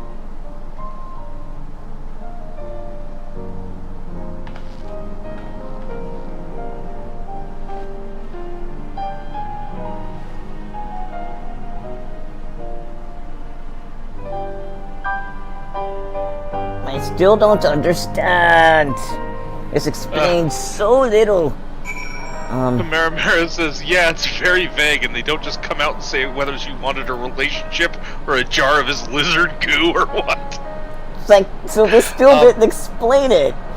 I actually, I didn't think about this until just now, but, you know, it's possible that they don't have sex to procreate. They could be that she, like, laid an egg and then asked him for a donation. Or maybe even she asked him for a drop of blood and she cloned him. That's possible too. You know, I just want to know. Yeah. Because it's clear, I think from this, and again from the earlier conversation, I think it's clear that he wouldn't have touched her. I don't think he would have touched her. Yeah. So, And then we're still, even though we know they deal with eggs, right? We're still not exactly sure the order in which things happen. So it's just like it'd be like fish. Maybe. But yeah, like so yeah, now I understand why everybody was saying, you know, that he didn't understand what she was getting at, right? I still think he was under the impression it was something highly personal. I do believe he understood that. Yeah. And that's again why I still think, you know, he's just like, basically, whatever you want, I'll give it to you. Whatever it is, it's personal. I still think he caught on that it was a selfish desire. You know, those are the so those are the things I think he's up about. Tia Marillion says, I heard a theory about this yesterday, I think, and after watching the cutscene after the dungeon again, I think it might be more likely that her soul was removed and put into that withdrawal, and that's the reason we get an echo from it. Possible. So, again, how the kid? Actually, now that I've, like, seen this a second time, I think it's very likely she actually did make a clone. Because it's already, like, first of all, two-headed, you know, the blessed siblings were thought to be sterile until Zoraal Ja was born. Yeah. And Kamehameha says we can just get echoes from places. It's true. It's either imprint, but neither here nor there. Because what was I saying? Clone, right? Yeah. I completely lost my train of thought. What was I talking about? Clone. Yeah. I guess. Oh yeah, because siblings were thought to be sterile until Zoraal Ja, and Zoraal Ja is the get of blessed siblings. So maybe he's sterile as well. Maybe that's why it's so surprising. So I'm leaning towards he's a clone of Zoraal Ja. Yeah. Yeah. The tiny, the baby boy. I'm leaning that way too. Like, I was honestly wondering, I just couldn't see him looking at anybody. She even acknowledged that, right? So it's just like, yeah, I'm leaning toward clone. Like, we know the technology's there, even if this isn't, you know. Oh yeah, the technology is definitely there. Ready? Oh yeah, it's Tola. Yeah. Okay. It's better to know. A profound response for one so young. Though I wish he didn't have to be. Galuja is indeed wise beyond his years. Yet one never outgrows the need for dependable companions. It is fortunate that he has you. Thank you, Shale. Because of you, I got to hear my mother's whole story.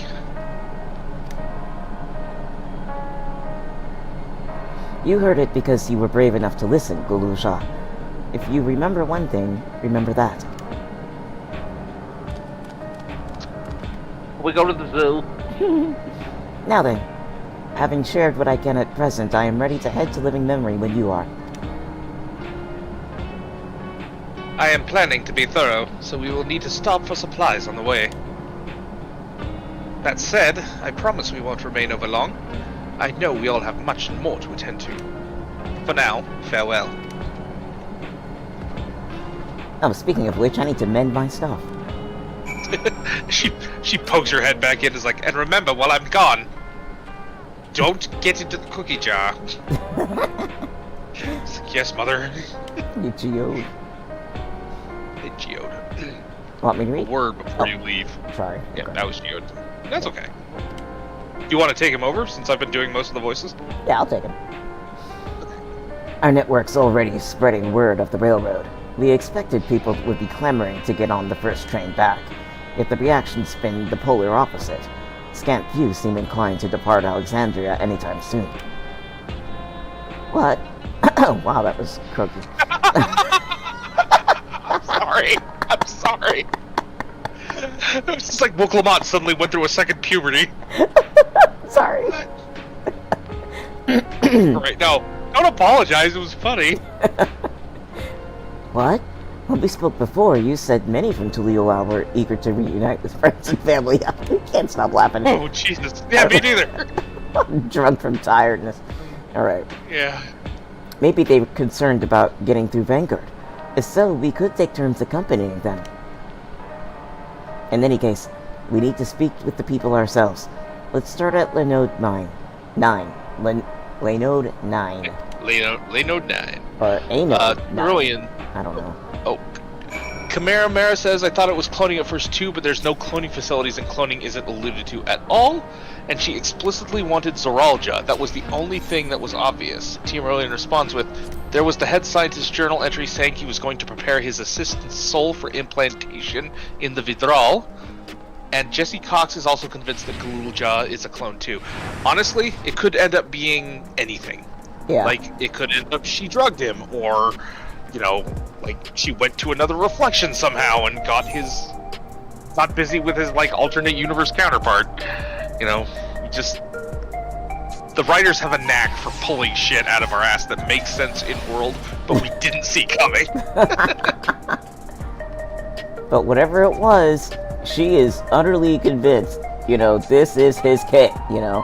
So, I'm like, alright, it definitely, in my opinion, must be coming out of his DNA somewhere. So, yeah. This is your son. Why is there blue paint on your claws? That's not blue paint! Alright, to Layload 9. Laynode, not Layload. Railroad. Excuse me. Alright, I'm with Lukmat near the aether. Oh, wow. You, wait, where? I don't see you anywhere. Are we in different instances? I don't think so. I can see you. Come to the main aetherite. Oh, the main aetherite. Okay, I didn't see you there. And over here. There you are. Okay. Yeah, alright, sweet. I'm just a dingus. Oh my gosh! Like with these tassels on the back of the cape, I got them confused for my feet for a moment, so it looked like my feet were just like behind me, like I was being swung around. Okay, I can totally see that. Help me! Oh my god. So it's non-anime jump ever, just throwing oneself into the air. Okay. Alright, let's watch. There may still be people gathering in Praxis Park. Let's try there first. Oh shit.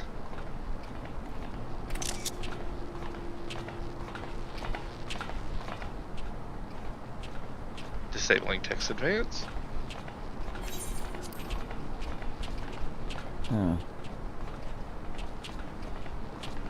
People look uneasy. Did something happen? Okay, ready for... Ready to enable... Okay, 3, 2, 1, click. Eek.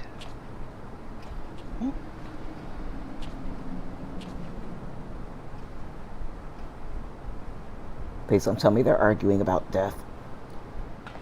Still. I think God is a turtle. Have you heard? Someone was killed in the Thunder Yards. Oh. The Thunder Yards was one of the hunters slain by a beast. It was a hunter, all right. And a veteran at that. But it was no fiend that did him in. Only a random bolt of lightning. Oh, they're coming to terms with random death. Such a senseless way to die. They say that he expended his last soul cells during Zoraal Ja's attack on the city. For an upright, hard-working man to meet such an unceremonious end, it feels wrong.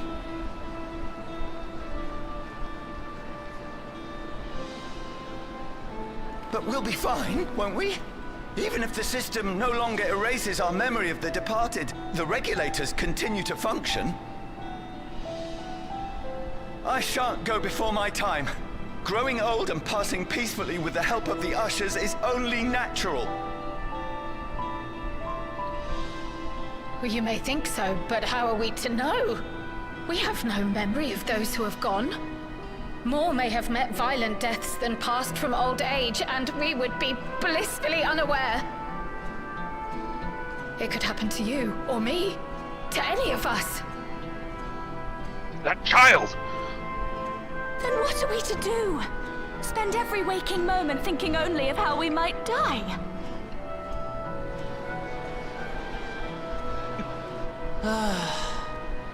With time, I had hoped that they'd be able to adjust to their new situation. But it's only gotten worse. No, they're just having to think about all these things all at once. It's Queen Sphene! Normally a civilization would find ways of handling those thoughts. The hell? Did somebody dress up as Queen Sphene?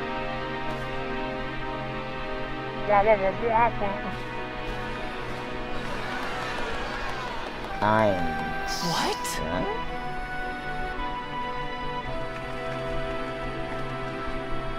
If she doesn't remember us, then she's not Queen Sphene. The grown-ups are really upset, and I don't know what to do. I see that you are as kind-hearted as ever, Nico. Never fear. I'm here to set things aright. This is screwed up. I don't understand. Sphene is gone. Forever. You look happy.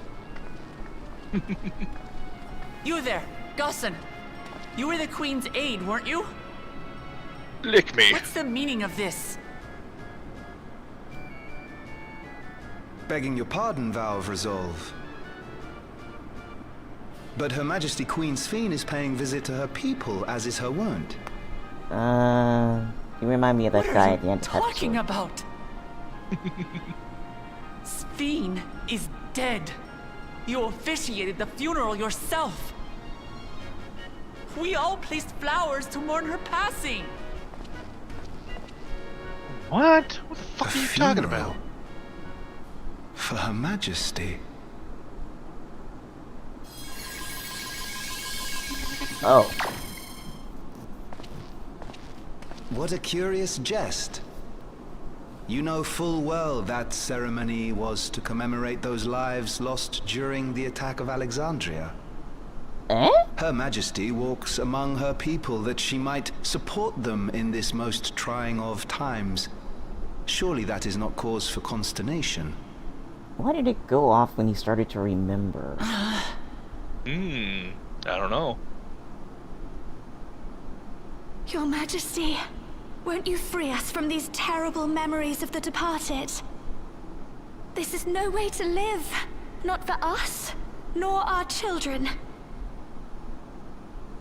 Everything you say to me pisses me off. Truly I do. But with living memories shut down, even I cannot restore the system that once afforded us that comfort. You needn't fret, however. I have prepared an alternate solution. Ah, okay. I'll just kill you all now.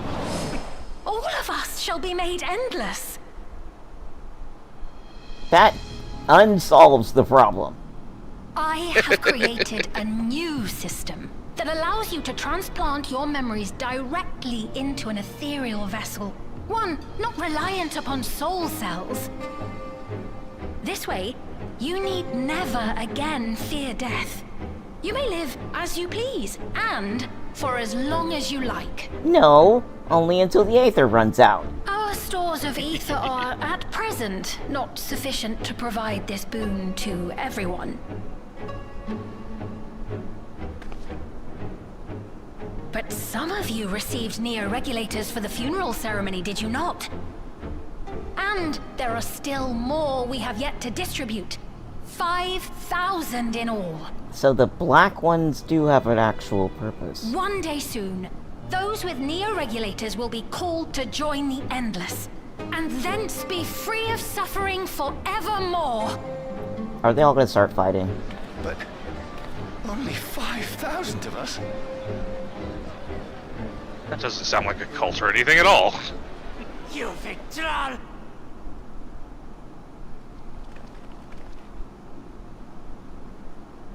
The real Sphene would never be content to save only some of her people. Who are you? Nice call. I am Walt Disney. I am Sphene, the Queen of Reason. You don't even know who we are. Oh god, the Dutch bowl. The Hitchcock bowl, whatever. Call her on the fact she doesn't... What? This is really getting creepy now. This is the children of the damned shit.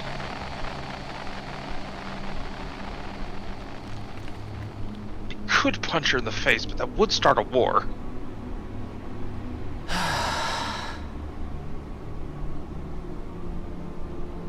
Let's return to the back room. I need to calm down, and then we'll talk.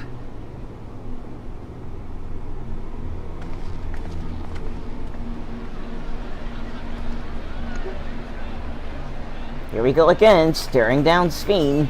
This doesn't end.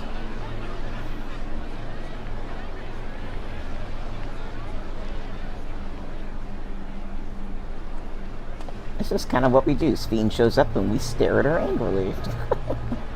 Yeah.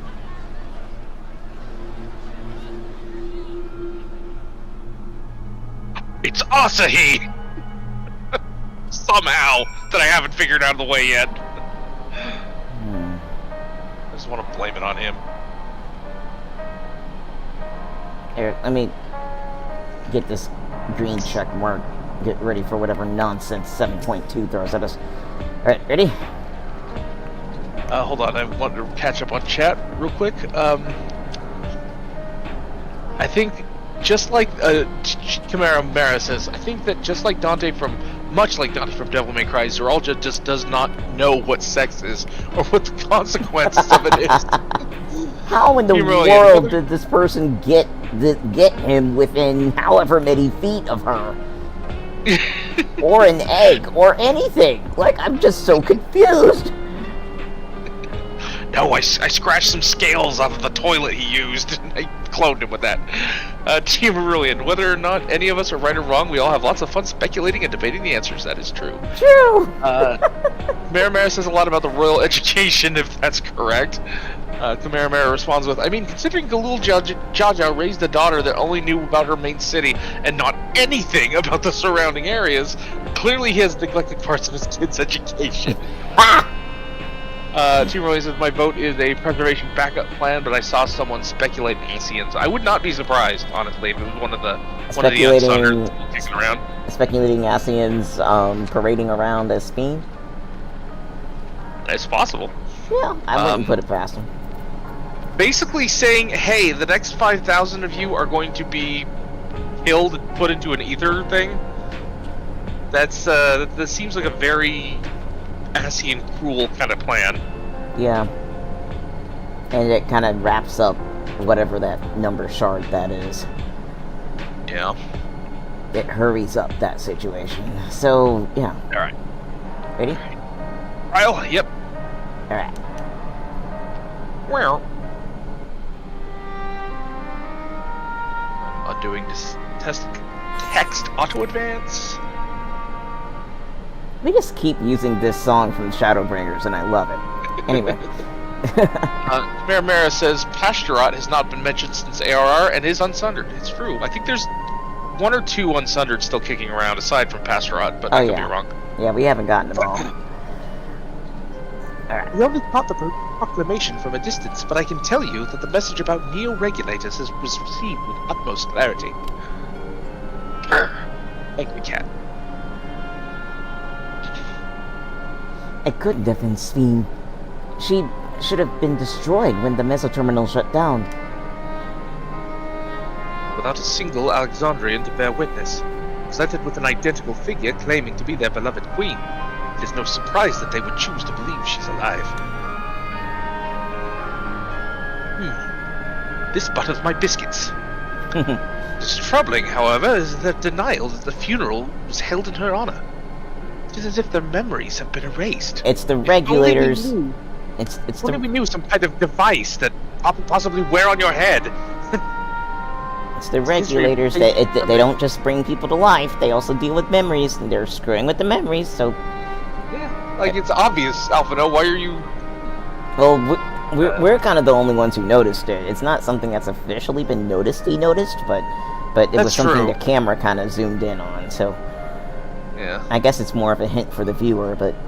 Or maybe even we noticed it, but we just didn't figure it was important. I don't know. Well, I mean, it's essentially the same thing as what happened when, you know, the nursemaid died, and everyone's like, "The fuck are you talking about?" You know, it's like, "Oh, the regulators do that." So, like, Alphino, put 2 and 2 together here, buddy. Alright, here we go. Given that the members of Oblivion remain unaffected, that was likely the work of the regulators. But by whose design? Someone smart enough... I think I was making a crude joke, but... Oh. Someone smart enough to play at being the Queen of Reason. And that, guys, even if some suspect deception, most of Alexandria will be on her side. Oh, you know what? Khmer says... Khmer said Pastrod is unsundered, and I... Right as I was reading T. Merlian's response to that about how, the only unsundered were Emmett Lahabria and Elidibus, I was like, oh right, she's not unsundered. I was getting unsundered and sundered mixed up. T. Merlian says, but the unsundered was Emmett Lahabria and Elidibus. There are other reincarnated council members out there, though. Yeah. Okay. Oh yeah, okay. Yeah, I got them all mixed up. Alright. Let's see. We need to find out who she really is. This technology was definitely Asian involved. I'm saying it right now. Are you kidding? Yeah. While I agree wholeheartedly, we should avoid drawing more attention than we already have. We must be patient until Oblivion's network turns up a lead, or until our self-proclaimed queen makes her move. Her next move. And, I'm gonna do it Heaven's Eye. Oh.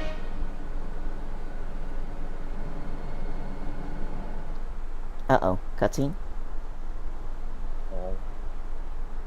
Meanwhile, in living memory... Yep, cutscene. Meanwhile, at the Hall of Justice...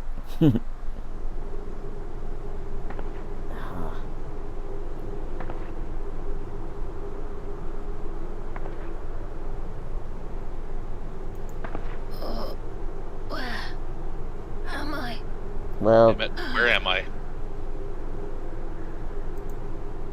Oh wait, auto advance. Right. No. Right, 3, 2, 1. Click. Oh, I'm sorry, 3, 2, 1. Hold on.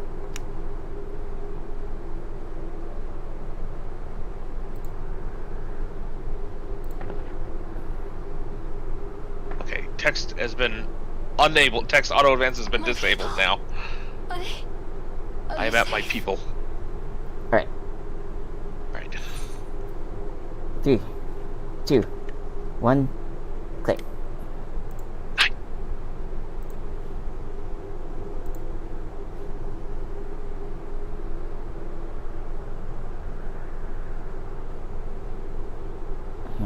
Why am I...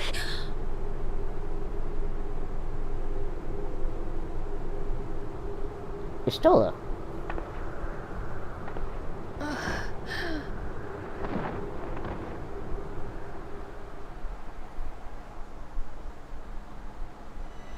In fear of death, the people turn to Queen Reborn, their fates to learn.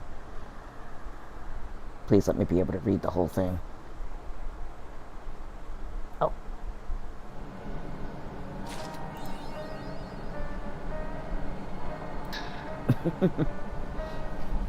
Okay. So Sphene... That was Crossroads. Oops. So Sphene was somehow there, but Sphene is in living memory, not here. Now Yustola has run across whatever the thing is, and the people are being brainwashed by their little head doodads. So, yeah. Fantastic. I say that facetiously. Yeah, absolutely. Oh, man. There's gonna be another frickin' Asian, okay? Like, I'm calling it. Oh, hey, the vending machine outside in the bar sells Diet Sang. By the way, darn it. That short has been up for a bit now. Yeah. And if you do not know what I mean, on YouTube, the YouTube streaming channel, which this is also on, there is also a Shorts channel, which is linked on the front page of the video channel. I made it separate so that people wouldn't be completely annoyed by Shorts, because I like making them a lot, if they didn't want to see Shorts, but subscribe to the channel. Go over there, subscribe over there, because I make Shorts out of clips from the videos here, and I also make meme-style stuff for Final Fantasy, so go do it. It only has 14 subscribers, even though this channel has like 152 now, so go subscribe. Get on it, people. And that way you will get Shorts. I already have shorts. They're comfy and easy to wear. Pokemon reference. Oh. Let's see. Chatty chat. Ah, you're right. I don't know why I thought he was uncensored. Jumerilian says, this whole civilization has them itself's fingerprints all over it.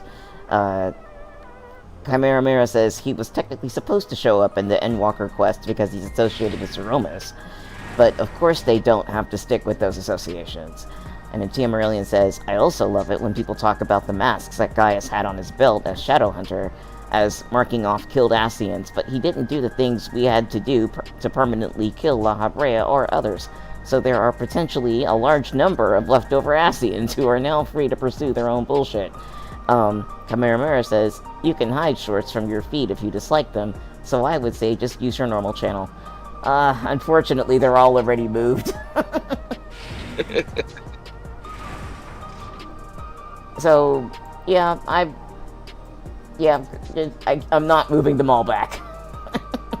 Not after all the work I did to move them over there. It's a long story, Chimera. I just figured maybe it would work better. I actually did lose subscribers over it at one point, so I just figured... Really? That sucked. Yeah. People have very particular things that they're looking for, and I found sometimes if you combine the two, people get kind of finicky. Yep. But yes, Diet Sa is over there. And so there's enough older shorts right now. Like, all the newer shorts are up. And so everything is... I have everything scheduled to post once per week. And so everything from now on out is going to be older shorts that I did. And the motion is going to be very stop-motion-y because it was on an older computer that I got years and years and years ago, before I have the one I had now.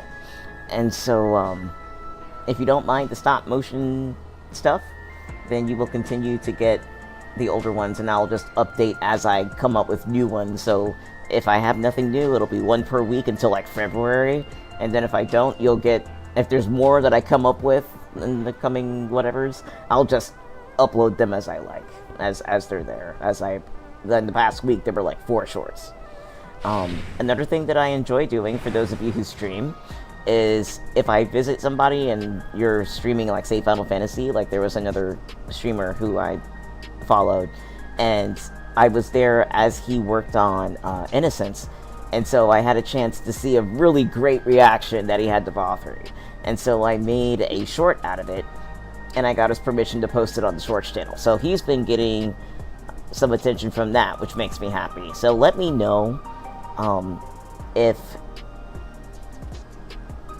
you're streaming this game, if you stream this game, and if you do, and I'm there, I'll be happy to do the same, and just make shorts and throw them up there and promote you, because that made me happy to do. He had a great reaction, so... Nice. Yeah. I'm tired. It's 9:30. Me too. I want to sleep. Release me from my servitude. everybody who stopped by, thank you so much. I'm gonna be streaming tomorrow. I don't know what I'm gonna be streaming tomorrow. Like I said, my birthday is on Tuesday, but I don't know at this rate if I'm gonna have the energy to do a whole big thing. So I might not stream at all tomorrow, and I'll just do my birthday stream on Tuesday, and then just do the rest of the week how it's supposed to go. If you want to know my schedule, there's a streaming calendar available in my links on both Twitch and YouTube. And in the meantime, I'm just going to go ahead and close out because I am exhausted.